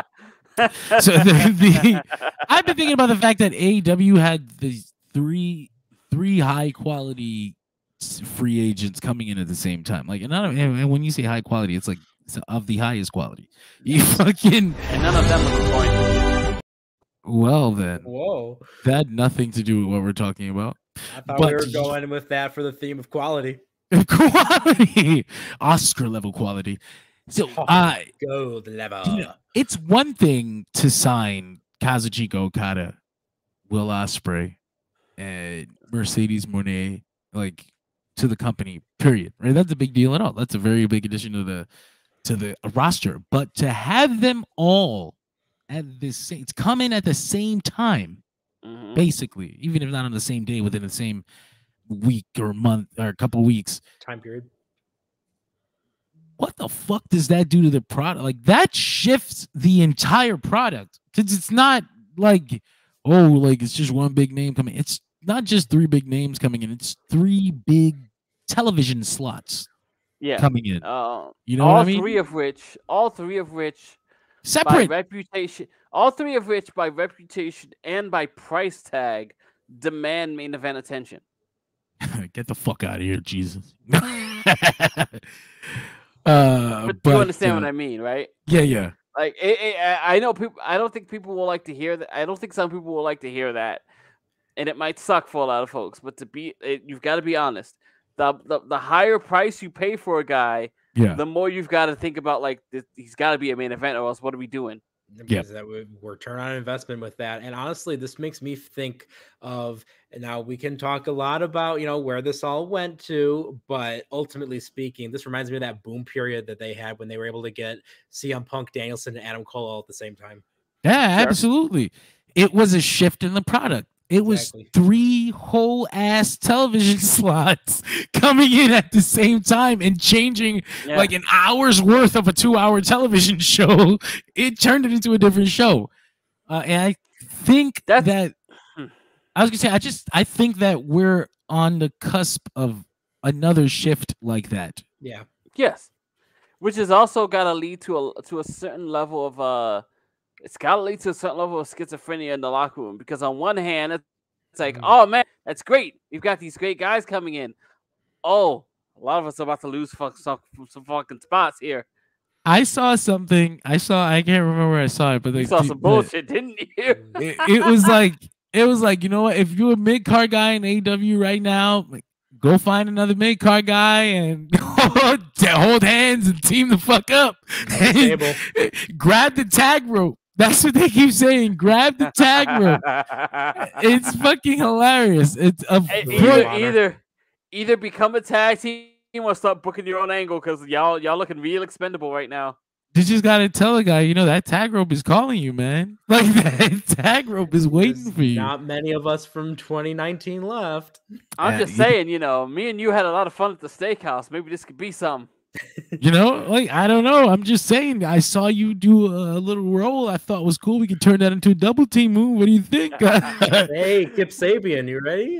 Hey, look, I'm trying to save our jobs here, dude. I just think when a guy like fucking Will Ospreay comes in, like, what choice do you have but to make him a heavily featured top of the card guy? He's not no fucking mid-card dude. That's Will goddamn Ospreay. Man's agent is Barry Bloom. They pay you millions. Right. You got Okada. And when you bring in a guy like Kazuchika Okada, who seems to be, who rumoredly, his whole reason for leaving was that he didn't feel like he was being treated like he should have been by the company that made him, And you know what? To his fucking credit, to his point, did you see what his farewell match was? It was a tag match. Like, it's a fucking bullshit 10-man tag match buried behind Tama Tonga's farewell. Yeah. Get the fuck out of here. Who isn't coming to Santana? Yeah, I was telling Santana to grab the tag room. But yeah, Okada's coming over. He wants to be treated like a top guy. He wants to be challenged. He wants to feel like he's got something to fight for. Yeah. So, and anyone who knows him wants to see him brought in as a top guy. And then you got Mercedes, who the rumor is like she wanted a fuck ton of money, and if they actually paid her that kind of money, then again, she'll need to be featured in heavy segments. So Mercedes is about to be the first women's pay-per-view main event. I swear it's gonna come. It'll come. It'll come this year too. Watch. Plus, you're popping her into a completely revitalized and reformatted women's division. Swing my ass, motherfucker. Legit. I'm really excited for what that means. Like, I know people are gonna be like, oh, but you know what? Can Tony Khan like suck my dick? Like, I've been enjoying what the fuck I've been watching. Like, we don't talk about 2023, but otherwise, suck my dick. We don't. we plug out the pieces that we enjoyed. I like MJF's title reign. This part, and that part. And, classic. I like the Continental Classic. I like Swerve and Hangman. I like the Elite BCC. I feel I like All In. They had a great pay-per-view run, but I mean, like, that goes without saying. The AEW pay-per-views always slap. We ignored 2 people from All In, and that's it. I had these really weird, almost like cognitive dissonance moments where it's just like, I wished for this, and then I got it, and I feel like it wasn't what I wished for in the beginning with MJF. There's parts of it. I don't agree that he was like a detriment to the product. I think no, not at all. That because there's some people that swear because of the timing of him going out injured and then the company shifting the whole direction of the fucking product, that he was like some fucking anchor holding them to that style of television. But it wasn't that. It was the combination of having him as a world champion and choice. Using him in that way. I feel like they fucking fumbled him, but it wasn't his fault. I would not blame him or his skill or his ability to tell stories on television. It was the company as a whole that failed him. Yeah, he's a showman, and on top of that, he's just a victim of circumstance at the end of the day. Yeah, 100%. I also found him very like weird sometimes to book as a babyface because they tried really hard to make him a babyface that didn't change as a person. Much.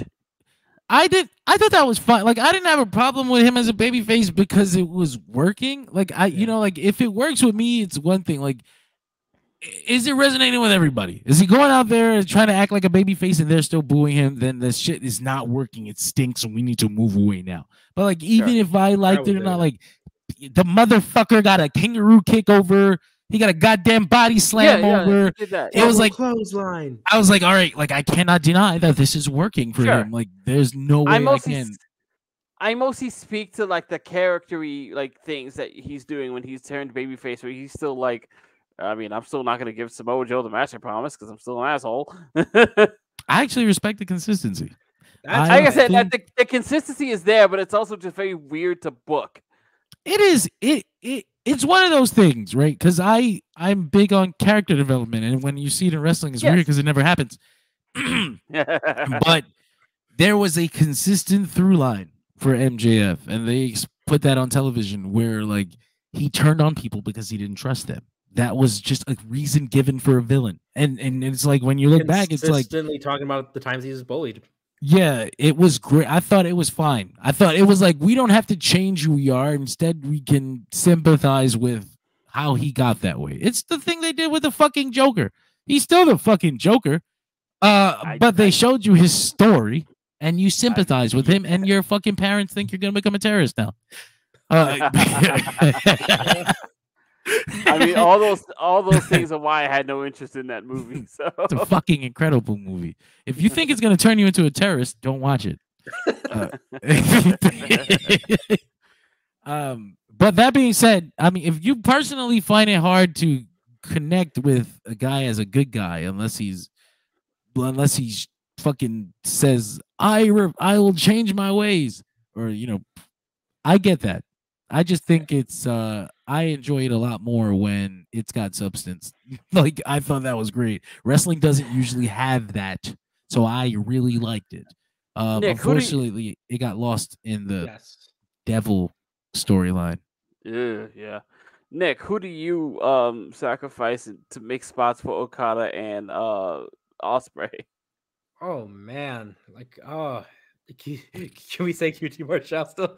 No, unfortunately, he doesn't have a spot on TV anymore. No, he does not. Like, I feel as though they only have like a dedicated amount of spots that even then they kind of shuffle back and forth with so many people. And honestly, consistently too, that's been the vibe when they have a roster of like well over 150, 200 people.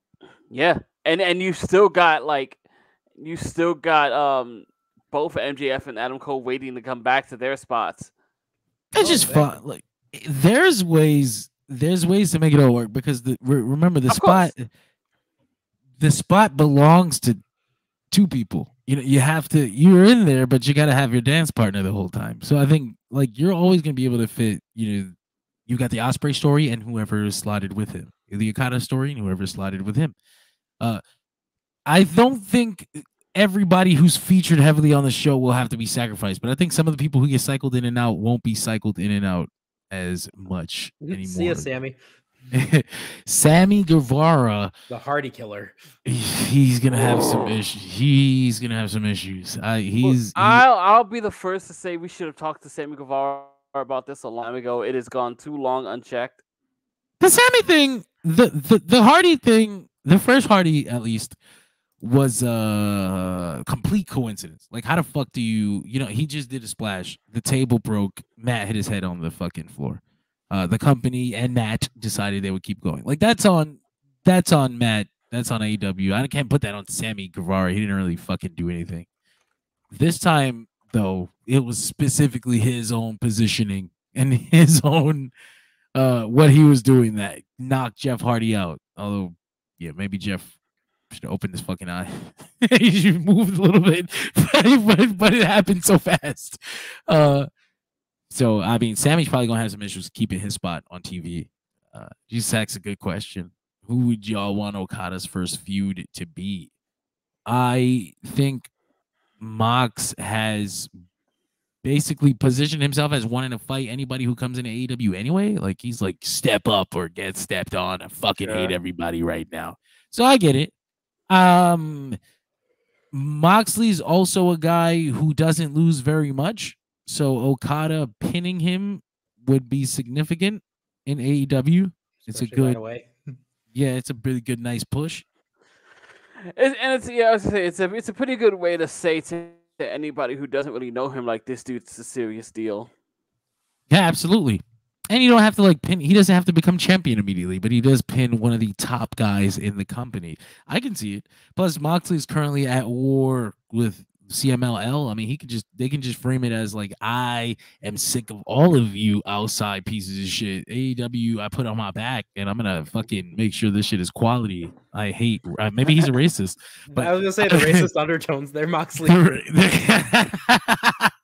These Japanese and Mexican wrestlers coming into my creamy AEW. Oh no! Wow, Moxley, please. Moxley, stop! It's the Ohio coming out. No, sir, your friend over here is Asian. I want Okada. People have been calling for Okada Kenny 5. Yeah, I was like, that's real. That the I get what you're saying though.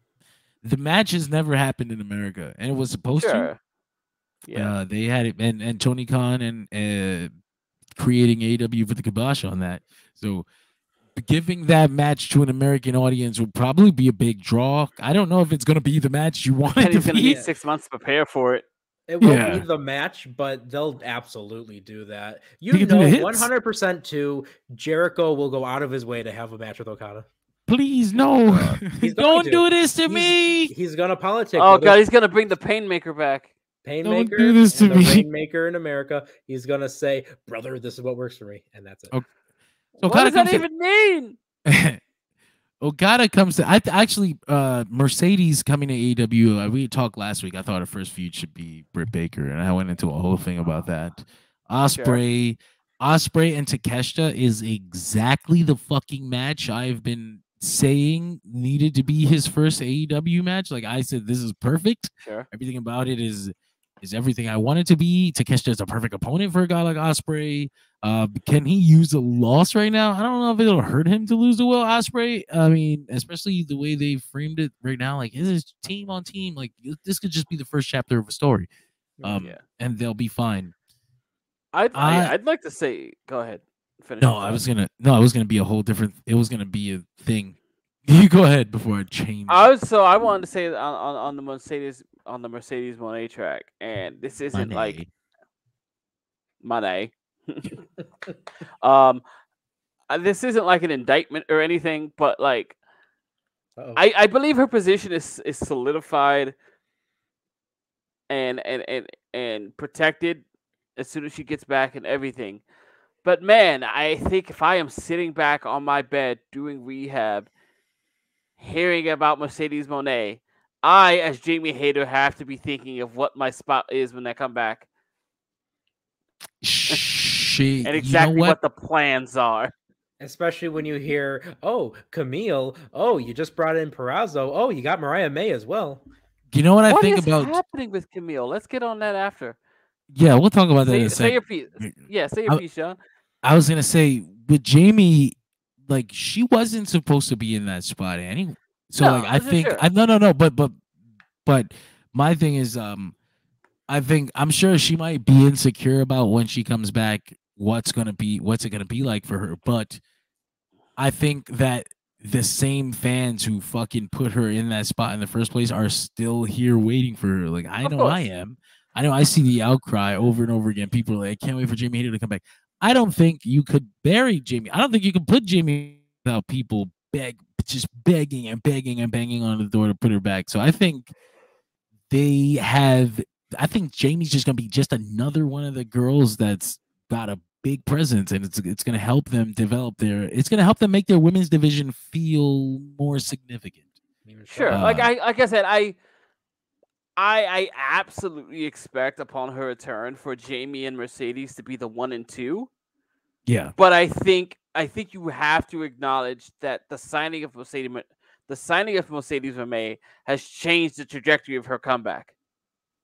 I think my thing with the women's division is that being the number 1 in the women's division in the state, not the state that it was, because I've never been like I never thought it was as bad as other people thought it was.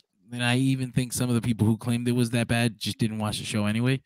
But being the number 1 of the women's division when it didn't have like so many fucking established stars, it's just the 4. Like I mean, who do you get? Britt, Jamie, Saraya, and Tony. Thunder Rosa, but she was out.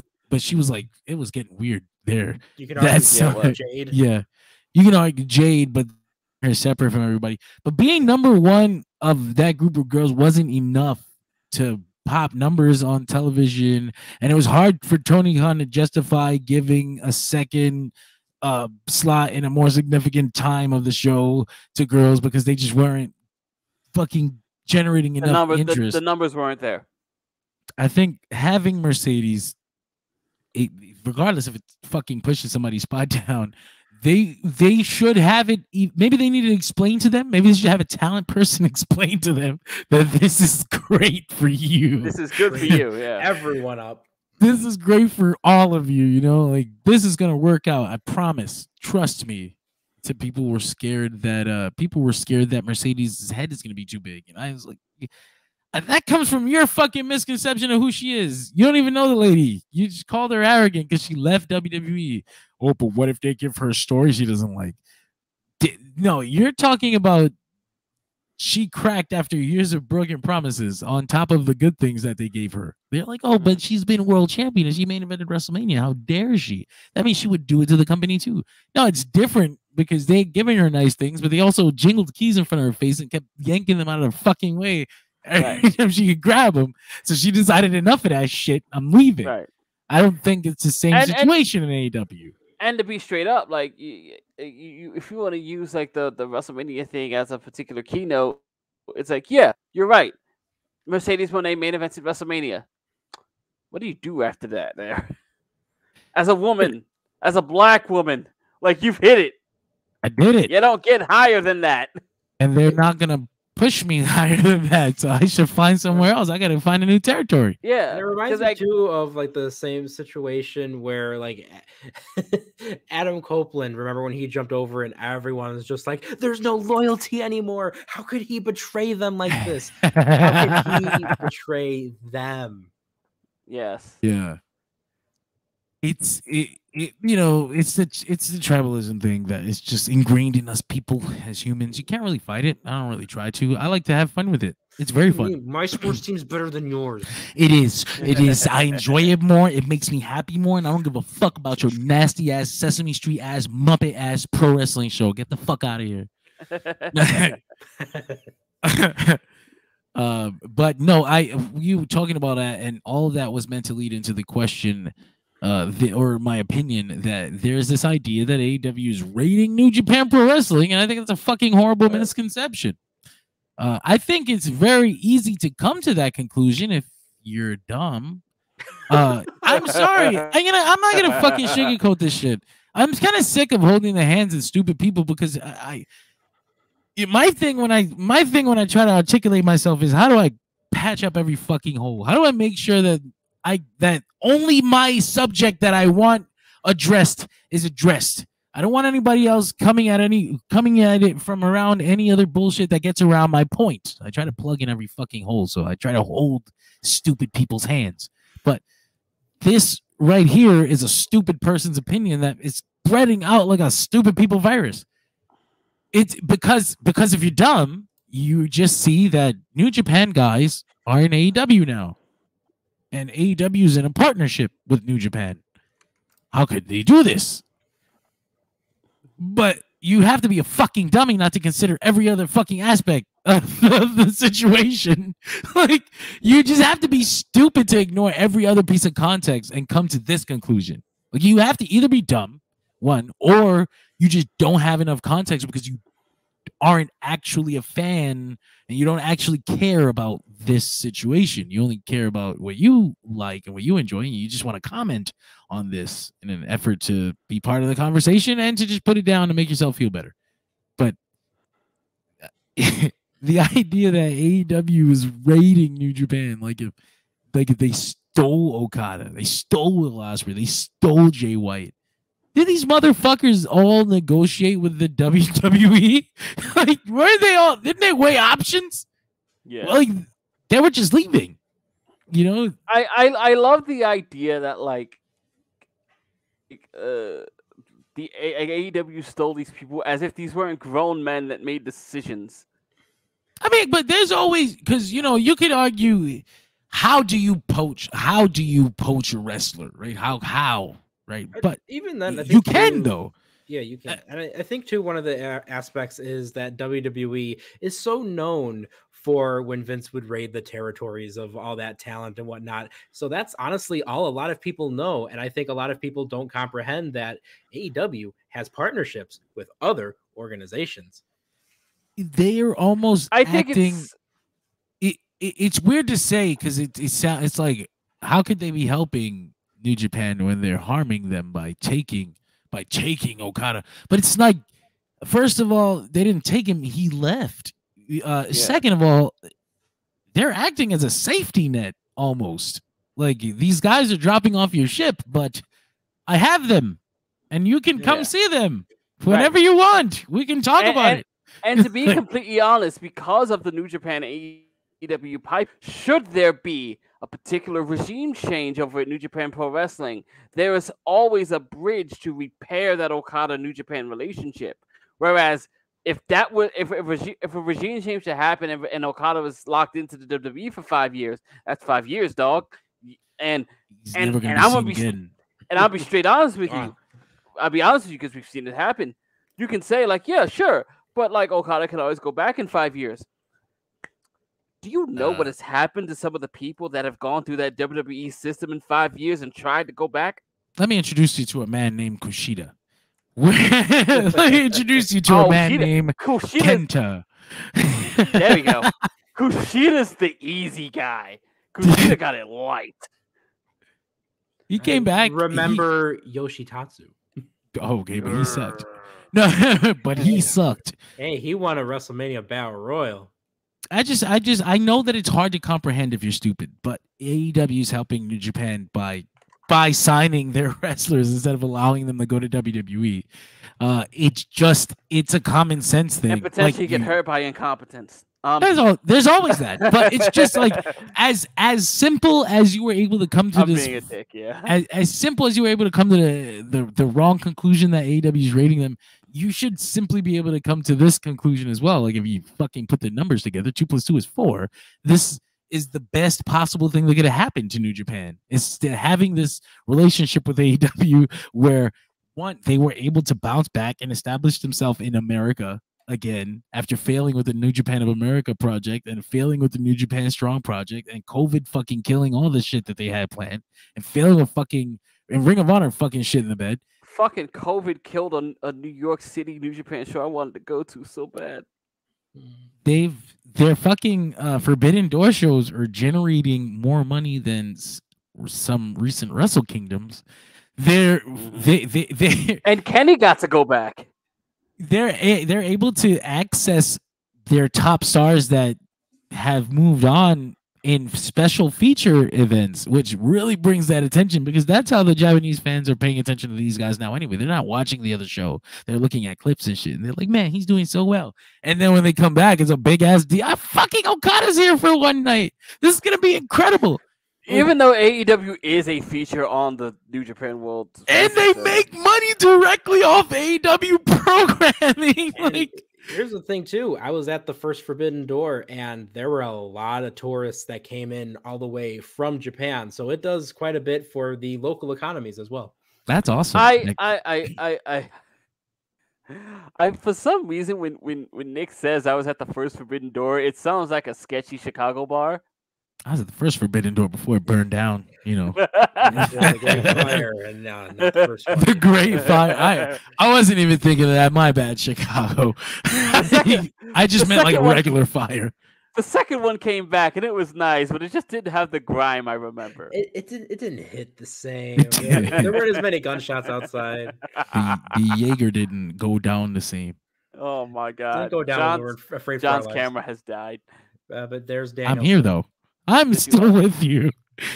But yeah, no, I just thought it was really fucking. I thought it was. It's such a popular opinion now, but I just thought it was like such a low IQ, low level, mouth breathing opinion. I kind of do want to hone in on your one point you wanted to make, where it's like if there is a difference, it would be that I think the argument for Raid can be made for WWE when WWE was in a position to take as many ECW guys as they wanted because they can offer something that ECW couldn't. Yeah. Yeah. You know what I mean?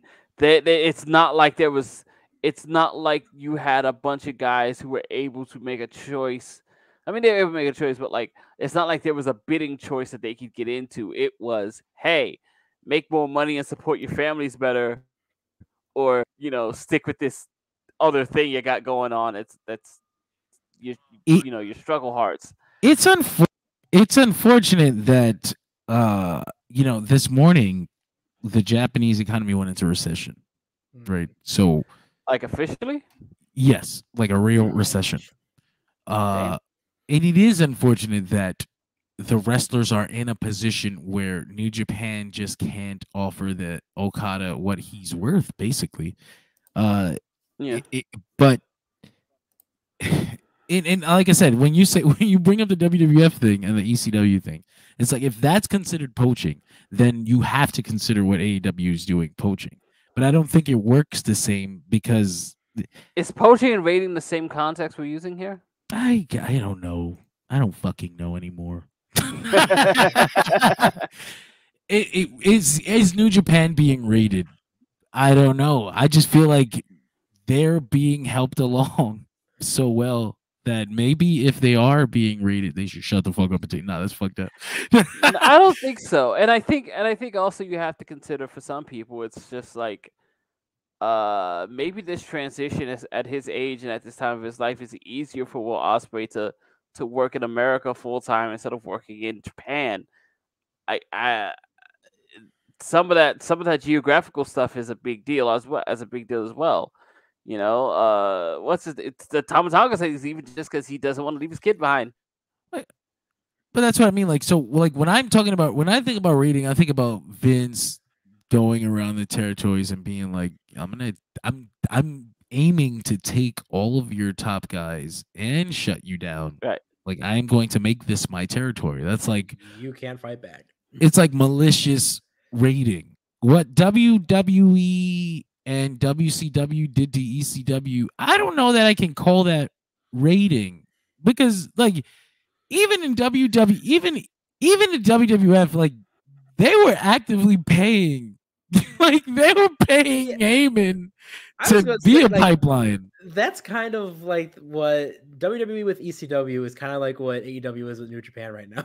Yeah, yeah. When it Like comes down to the, like taking the talent. there's a business relationship, right? You know, like I don't know that WWF rated ECW. On top of that, they also lent talent back. WW whole trade. Yeah, they sent Al Snow back. They sent the Dudleys back. They sent them Taz when they needed to get the world title back from Mike Awesome. Like Jerry Lawler. They sent Jerry Lawler. They did the Monday Night Raw. They promoted Barely Legal, the first pay-per-view. They did. God damn, they've been in business longer than some people realize. But yeah, they have. Yes, I don't consider what WCW and WWE did to ECW rating. But if you consider that rating talent, and that's what you're talking about when you say AEW's rating New Japan, then technically you're right.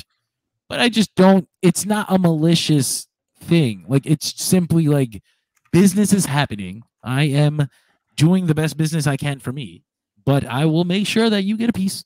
You know, like I'm trying not to fuck you. Like it's like if Vince took Hulk Hogan from the NWA, from the AWA, and lent him back after he was the Hulkamaniac. Like, yeah, brother, don't worry about it. You can use it. That would have been non-malicious. that would have been just getting a guy and letting you use him whenever. Like that might have been a different story. That's the kind of rating I'm fighting back against. Interestingly enough, I think it's I think it's sort of interesting that like this comes on the heels of what was the reported, seemingly falsely reported poaching on the heels of Stardom, which came off a bit more nefarious because the idea of the poaching was done from the inside of the other company. Little bit. Only a little bit, but it wasn't what they painted it as. It certainly wasn't what Bushiroad painted it as. Right. But that's what I mean. Like that's the kind of stuff that very much comes off nefarious because it's like John vanished. Yeah, that's the kind of quote poaching or rating that comes off very nefarious because that story was suggesting that Unique were over at a different podcast and you were poaching one of us over, you know. Or rather that you were here and trying to poach us over to another podcast while working for while working for us. Like it's John, that's kind of what you did. You poached me for We Live for Wrestling. I was like, hey, so I can offer an opportunity that they can't. I'm just saying. Right. I'm just saying. I don't want you to leave, but maybe consider it. It's good for your life. Well, but that's another thing. Like that's what sort of makes it insidious. Like if you were working at the same place that Nick was, and then you poached him over here, like that's almost like you went there under false pretenses. Yeah. Well, look at the definition of a raid. You know, is quickly and illicitly take something from a place, and when you say illicit, there's an element there of illegality, so to speak. Yes. Or at least of foulness in your play. Exactly. I mean, look at the idea of when I think of a raid, I think of Vikings attacking a village. They're doing it to pillage and take whatever resources that they possibly can. And I think in this instance, when you think of a raid of talent, you're pillaging a whole promotion to get all of those wrestlers so they don't have them anymore. Where in this case, the AEW is doing that in a way, but at the same time, they're willing to give those resources back. It's not like I'll take this and you're never going to get it. It's like, hey, I'm going to take this. Like when Battle City Tournament, Yugi's got the Red Eyes Black Dragon, but he's perfectly willing to let Joey borrow it when he needs to. I have no idea what just happened. So he beats his best friend in a fucking duel, and he has to take his best card now because that's just the rules. Like, I'm sorry, bro. Like, Battle City Tournament rules. Hand it over, dog. You're not even using it. Like, I just kicked you out of the whole thing. Like, just let me hold this down. Now he does make it. Doesn't he make it to the finals? Does Joey make it to the final four? He did make it to the final four. He should have won the tournament, but alas, Yugi and Merrick had to fight. Okay. I see Mac in the comments putting himself over. I'll give him this one. He'll be on the show. He'll be on the show right after Mercedes Mone shows up in AEW, so that'll be fun because he'll be on. Oh, that's gonna make me go to sleep even faster. He's going to the Garden. He's going to the Garden. The Garden to see Mercedes. How come Mercedes doesn't have an accent? Hold the fuck up. Hold on. Cue conspiracy music. Hold on a second. Go get my tinfoil hat. She's from Long Beach, isn't she? No, so yeah, I mean, moving off into the New Japan thing, they're not being rated. As a matter of fact, they're being helped, and their relationship is absolutely fine. I kind of wish now that Scorpio Sky was still around, just because I want him to walk into TD Garden with Lakers gear. He is still around, which is more recently. unfortunate than anything. That he actually still works there. We haven't seen him in forever. You know what I mean. They're only allowed one reach for this guy. The last thing we had. Oh yeah, see, Jesus, he faced Kaiba for the third place in the Battle City tournament. Yeah, you're absolutely right. So I mean, the last thing I want to talk about is you went to YouTube again. Yeah. The last thing I want to talk about is WWE 2K24. I just dropped this little trailer. Before we get to that, because I was remembering it just in case you forgot, there was the Camille thing. Yo, I must have forgot. Oh, fucking Camille. So they offered her the Camille story because I meant to ask you about this for weeks and I never did. So they offered her an NXT contract. Did they? I believe that she took offense to it. Okay. Because she tweeted out afterwards, like, I know not everybody has seen me on television, but I am prepared. I can do all the things they need me to do. But she presented it as if she was responding to like tweets, but she was like responding to the general idea that she needed NXT. Okay. And then she's backstage in January. So she had gotten offered the NXT contract, and then she was backstage at Dynamite like the next week. Really? So it was like, well then, like, okay, I don't know what's going on. But then it turned out later on that she's no longer in talks with WWE, and she's in heavy talks with AEW. So she's probably gonna go to AEW. Okay. Triple H, you lost another one. A place she is somewhat familiar with, though, may not be familiar with her anymore. No, it's been a little while, and she only had like the one match, and they weren't even. I don't even know she had a match. I don't even know she had a match. She showed up on TV to promote a match, the NWA match. She stood in front of Layla Hirsch, that was fun on camera, wasn't it? That was because Layla Hirsch was legitimately bite-sized next to little munchkin Russian woman. That reminds me of when Camille took on another Russian woman. Oh, that's absolutely right. When Camille took on Natalia Markova, who we will be interviewing tomorrow on Dirt Sheet Radio. Look at me, boy, Nick. Unintentional segues. Look at that plug. Let's go. Yeah, Nick is going to be interviewing the NWA's Natalia Markova. She did have a match on AEW where she defended the NWA Women's Championship, and it was against one of these three women. And you know what's fucked up? I also remember it could be against one of these three women.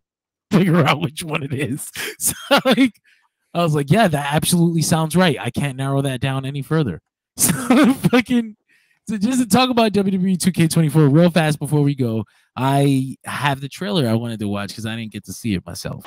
That's not the trailer, but I mean, we might as well talk about that shit. Epic. It's been 20 years since Eddie Guerrero pinned Brock Lesnar at No Way Out. That is a seminal moment in my childhood. I will tell you that's a core memory. That's something I'm going to remember when I have Alzheimer's. That's the reason why this baby sits right next to my head. That fucking moment right there, that wrestler, Eddie Guerrero. My hero, one that I didn't lose thanks to fucking horrible actions. I can put that motherfucker right on a pedestal for the rest of my life. That is one of my favorite wrestlers of all time, and that is one of my favorite moments of all time. I mean, as a young Latino boy, I was watching that fucking storyline, and there was no way in my mind that Eddie Guerrero was going to beat Brock Lesnar. The promo that he cut before the show, of course, I'll always remember the addiction promo. I'm addicted. The wrestling is I fucking love that, but I never could have imagined that Eddie Guerrero would pin Brock Lesnar under any circumstance, no matter who helped him in the fucking ring. So that was like my first big shock. That was like my first big championship win to watch. That was a lot of big firsts for me, and it's a special moment for the rest of my life. That time period alone in 2004 was so solid. That's my peak ruthless aggression by far. Yeah, Is that like the that trailer too, where it's just like, you're not fighting the odds, Eddie. You're fighting me. Yeah. Is that God, like I love that. Is that like the peak of the of Heyman down 6? I think this is about the end. Yeah, this is like probably the last good. Like this is probably the last really good SmackDown thing that happens for a long time. Like the Eddie story, Eddie as champion was like the last good thing, and even at the end they kind of fumbled that because Eddie was dealing with his own issues, and then they wanted to get a new heel over because Lesnar was gone, and fucking bullshit way Eddie lost the belt, but. That last stretch up till WrestleMania 20, and I guess I'd stop at WrestleMania 20. If I know some people really like the Eddie JBL stuff that they do, where JBL gives his mom a heart attack and he kicks the Mexicans off the border and all that, and Eddie takes the double D blade job at Judgment Day. Goes in a shock backstage. But I would argue that was the last real good story. Cool. That's fair. That was like the end. Yeah, and he goes on to WrestleMania 20 to face Kurt Angle, which is featured in WWE 2K24. Look at this segue. Let's fucking go.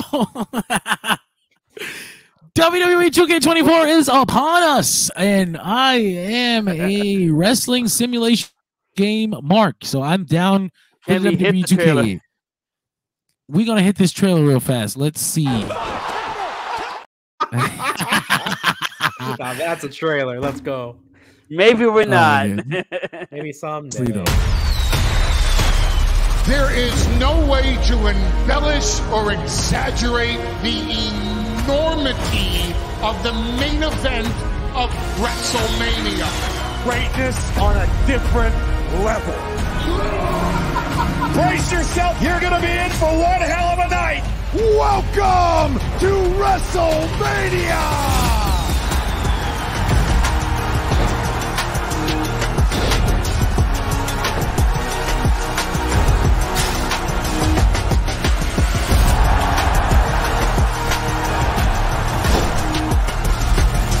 I can't wait for the showcase of the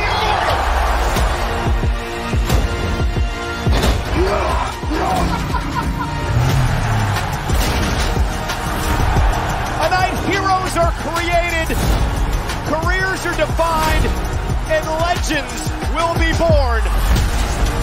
Finish the story at WrestleMania!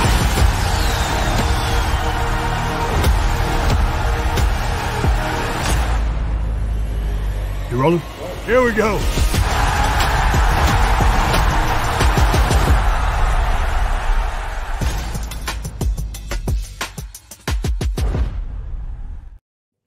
I'm upset. I have something that is bothering me after watching that.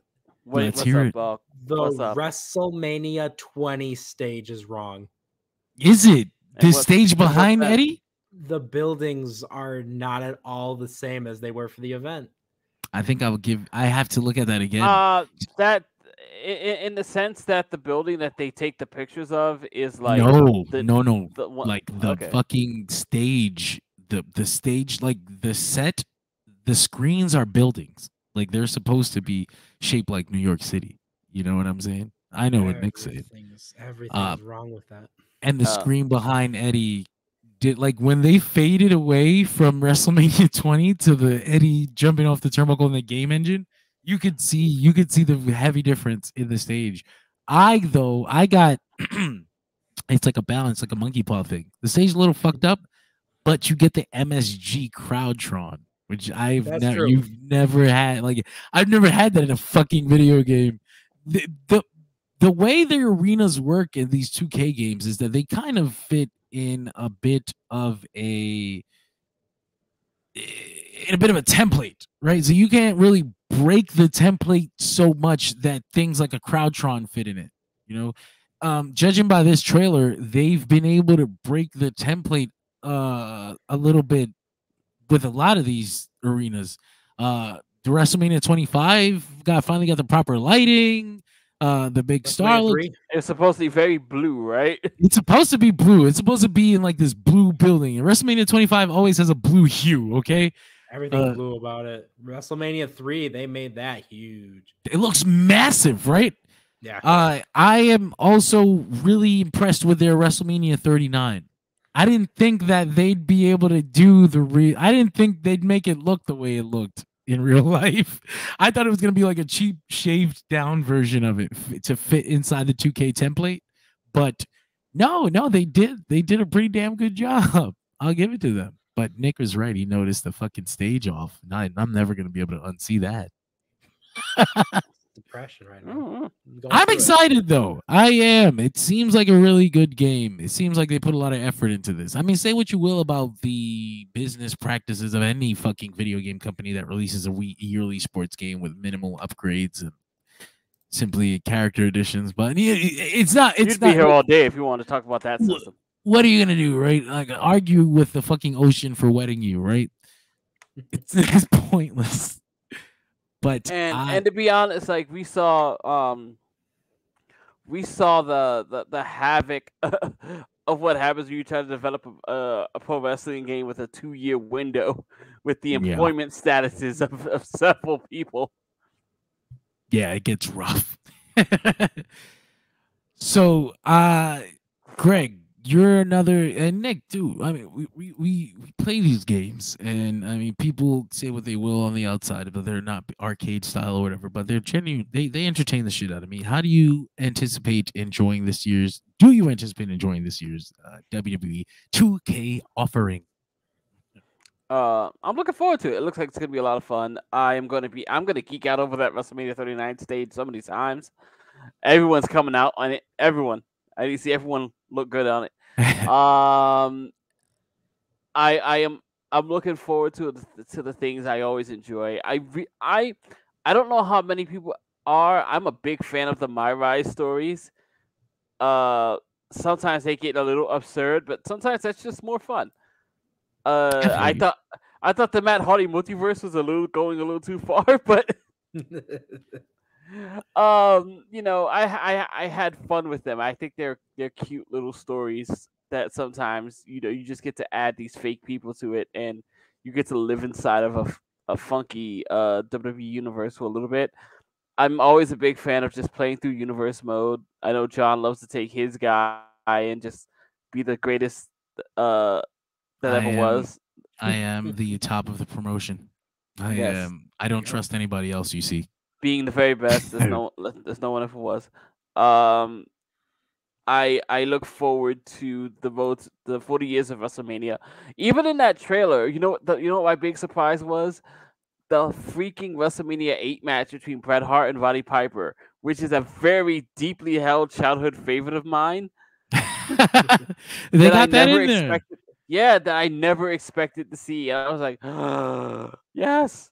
Like probably the best, like, grounded Roddy Piper match you will ever see.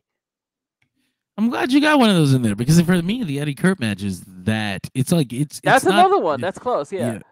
But like, that was my first time. That was the first match I ever like recognized what the fucking the skill of wrestling. What a match is. Like, I was like, wow, I've never watched a match from move to move. Yeah, as a kid who was just a young Bret Hart fan, and when I got to go through a lot of the stuff, it was just like I was down hard for Bret Hart, and I would go back and look at older stuff, and like WrestleMania 8's not the greatest pay-per-view, but Bret and Piper, holy crap, those two. Next level. A lot of those early WrestleManias are rough. Not great. Rough. You are wading through water for some gold. Oh, try binging through all those fun shows in the lead up. It's not really good gold anyway. Right. So I mean, that's pretty much us. I guess Nick, how do you feel about it? I didn't let Nick talk. I was like, fuck that. Shut him down. I remembered you, Nick. Thanks, Greg. Shut him down. I appreciate you. But I don't want to talk. You want to talk about Pokemon cards? This is my Charizard. Okay. He's sleeping. I have my Doxbun and Fido, which I actually got the tank top for recently. Talking about dogs, this is my Riolu. He's very cute. No. Anyways, listen, going into the game itself, like I have told this on the podcast several times, I stopped playing WWE games because of the fact that they all felt the same. In this instance, even just visually, I could tell by, like we mentioned, with like the arenas and the feel of the game modes and whatnot, it doesn't look and feel the same. So I'm actually genuinely looking forward to a WWE video game for the first time in literal years. I mean, if it's been years, Send me then your call. You'll be if it's been years, then you will experience a significant jump in many things. Yeah, you will. Like there's gonna be like many things have changed. I mean, I played like all the games for like bits and pieces worth, but yeah. I mean, like generally, like there's no big change, right? Like, I mean, it's still a wrestling simulator game, and I mean, you don't need 17 of them, especially if you're only gonna play it for 12 months. Speaking of WrestleMania 20 stage, I found something that really depressed me in my childhood. Growing up, that was legitimately, and I think still to this day, my favorite WrestleMania stage. And I'm not even a New York guy, but yeah, WrestleMania 20 is my favorite stage. I love the skyline of it and just how simple it was. That's what I really enjoyed about it. And I'm sending this picture in our group chat. It's the WrestleMania 20 Jack's play set.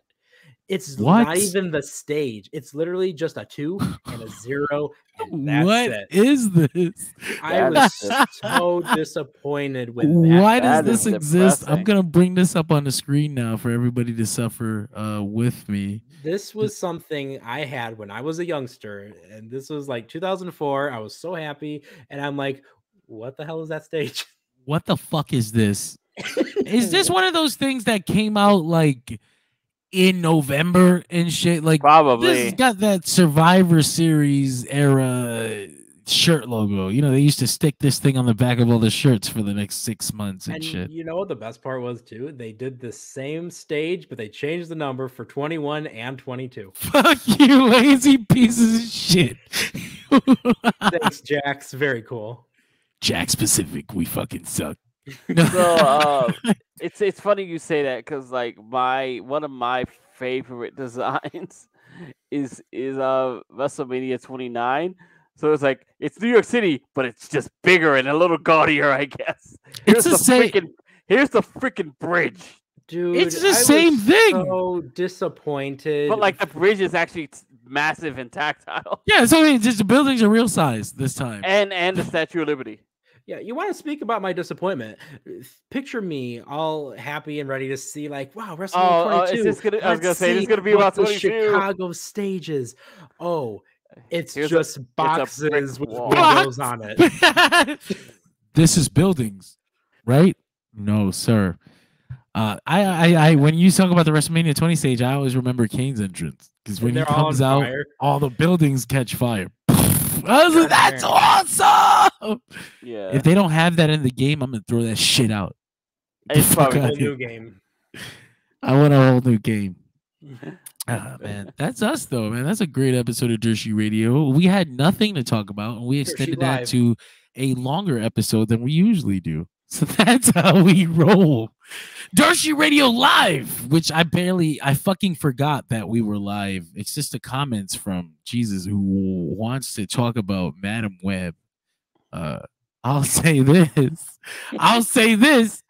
I'm going to watch that shit in theaters. I'm going to see that on the biggest screen possible because I need to see just how low we can go. I want to get in this limbo game. You are a braver man than I. No, I don't believe it's gonna be. I think the worst thing a bad movie could be is boring. I don't believe this is going to be boring at all. I think I'm going to be entertained by their attempts to make a good movie, and they're stumbling over and over and over again. I saw one 30-second clip where Dakota Johnson goes to save a person in a car, and they cut to her in the car, so it looks like she's saving herself in the car. And I said, holy shit, this is going to be a bad movie, not just on a plot level, but on a technical level, and I need to see this. I need to see it. I'm gonna have so much fun with this fucking movie. I cannot wait. Watching for Sydney Sweeney, there's an element of that. it is Sydney Sweeney in a skin tight outfit, and I assume that's partly what they were selling me on. And there's an element of that, though. She wouldn't have been the only. Like if that was the only thing, I wouldn't have gone to the theaters. Like I needed to see how bad this was gonna be, and I've seen reviews call this the worst fucking film people have ever seen in their life. I said people saying they said it made Mobius better. I need to see this movie. I did not want to see Mobius. Mobius looked boring to me. The jokes were outside. The jokes were on Twitter. This one speaks to me in a way. I have to see it. So there you go, Jesus. You got your wish. We talked about fucking Madam Web. So man, I almost get it. I kind of watched one episode of Gotham Knights just to see how dumb it got. You see? You did that to yourself. But I didn't have to leave my house. I want to leave my house. I want it to be an experience. Like I've never seen a really bad movie in theaters. I've always enjoyed what I've gone to see. Like I've never been like, man, this sucked. I wish I would have gotten a blowjob instead or like something. Like I need to see this on a big screen. I want to look at the faces of the people next to me when we all realize we watched the worst fucking movie we've ever seen. We chose this. We did this together. So check us out, man. In the coming week, Nick is going to be interviewing the NWA's Natalia Markova. She has appeared on multiple promotions, but she's most famous for being in the NWA. She's in the Kill City Cup wrestling film. She's in lots of things. Is she? Actually, I said that without even thinking. She might not be. I think she does have another movie coming out. She does, right? Okay, yes. Great. God, thank you for that. John says 2 is enough. So, check that interview is going to be dropping on our YouTube over the weekend. If you're going to record today on Thursday, technically I should have it out tomorrow, but so look out for that. Dirt Sheet Radio is always live after every single major wrestling event. After Monday Night Raw, Tuesday night NXT, Wednesday night Dynamite, Thursday night Impact, Friday night SmackDown, Saturday and Sunday night pay-per-views. We'll get the Collision stream going soon. I was going to cut it to Nick for the Cold Case project, but I don't think that we're doing that. We are putting that on a temporary hiatus, but that's okay because I got plenty of other things to plug, such Let's as fucking go! MONQmonk.com. Boom, and use promo code DSR10 and you'll get 10% off your first purchase. Do they have a graphic? Shouldn't they give us a graphic? We should have a graphic. We got the bar at the bottom. That's good enough. You know what is even better than good enough? Being able to go and check your boy Nick Larocco out on the VKMT Halo Mod Showcase that was supposed to be at some point last month, but some delays happened. Yada yada yada. New ownership. Moving that into April. So go check me out on there. I'm going to have the very slightest bit part. So if you watch the whole thing expecting me on there, I don't know what to tell you. I don't know why that's what you're doing it for, but hey, I appreciate your love and I'll send love back. I also just want to say, I said this on the recap show, but rest in peace, little baby Sweet Pea. You were the cutest dog out of all those cute dogs on the Puppy Bowl number 20, and you will truly be missed. Love you, Sweet Pea. Was Sweet Pea, like, is the Puppy Bowl 20 this year's Puppy Bowl? Yep. So she was in the Puppy Bowl this year and then died? Yeah. What the fuck is going on in the Puppy Bowl? The tiniest dog in like Puppy Bowl history, I guess. But the issue is because she was so tiny, she had like a lot of different like health problems and whatnot. Well, why did they let this dog play football, Nick? Exactly. That's the question. So like, is it like Puppy Rudy? No, they just go out there and they play with balls and shit. It's actually the cutest thing. No, but like you're talking about like the smallest like puppy in the Puppy Bowl, like so it's Puppy Rudy. It was basically Puppy Rudy, honestly, yeah. Well, because the thing too is like, Don, do you not get the Rudy reference? I am fucking struggling. I'm thinking of Babe the Pig. I'm thinking of other runt animals. No, like Rudy is supposed to be like the little like diminutive dude that wants to play for his football team. I don't have a fucking clue what you're talking about. Wow, I have to introduce you to Rudy. What is this? I have no All right, clue. we're gonna do like a group watch along for Rudy. Is it a film? Is it a movie called? It's a movie called Rudy. Yes. Never It is heard of this Rudy. shit in my life. Never. Is it? What is it? Disney? What is he? Daniel would kill you. I've never, maybe I have. Maybe it's one of those things that it's like a childhood memory unlocked if I see it now. Like, so what? Rudy, 1983, Yeah. 1993. Excuse me, Rudy. And we have- I don't have a fucking clue. I don't know what. Incredible. I don't know Well, what Nick knew this what is. I meant. Who is- I knew it. But no, that was the thing is Sweet Pea was like the little tiny one. So you're watching it and they are building Sweet Pea up to have like this like big like David versus Goliath story. And then you see at the very end they have the memorial graphic and it's just like, what? Oh, This wow. it's one of the most inspiring. It's the 54th most inspiring film of all time, according to the American Film Institute. And one of the best 25 sports movies in the history of sports movies. I've never fucking even heard of this movie. What the fuck? Miracle was a pretty good sports movie. I don't know why I've heard of that. I've heard of that. I don't know. This one fucking escaped me, I guess. The stories of a ghetto child. Ghetto children don't got no fucking time for no football shit. Give me. That's us, though. Which is hilarious because football is probably the most accessible thing to the ghetto child trying to get You out of would his. think because they want to put you up on that podium so they can buy you like the slave that you are. You need to break the chains of the NFL and start our own. No, John. No, John. John. You misunderstand. The slavery is in college. Okay. Are you not a slave anymore when you're in the NFL? But they buy you. No, because you have to understand, though, at least in the NFL, you get paid. That's true. There's just something so fucking uncomfortable about these rich business people that own these teams and just moving these men around like chess pieces in a way that makes them more money than it makes anybody else. I'm just saying it makes me a little uncomfortable. But like the comparator there is that the professionals in the NFL, or at least getting paid, some of them getting paid exorbitant amounts of money. Millions. The athletes in college are getting paid nothing, are told they can sell nothing, but the colleges get to sell their uniforms. That's horrible. Make all the bank.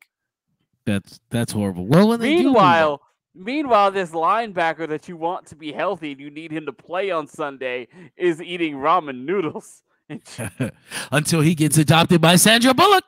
God damn it!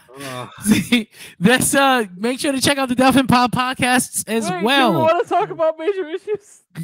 Yes. No. This is unhinged as fuck. What happens if we go live? We are live, unfortunately. Live television, ladies and gentlemen. People are waking up to see this. They're like, "What the fuck is Dirt Sheet Radio doing at this time?" Are they okay? You missed it. You missed it. We did an overnight stream. But if everything's wrong, yeah, I can't because my eyes itch. No, Major Issues comes out today as well. I was not on this week's episode, so I don't know what it's about. Is it Madam Web? Is this the Madam Web episode? No, according to the schedule, I believe that is the next one after.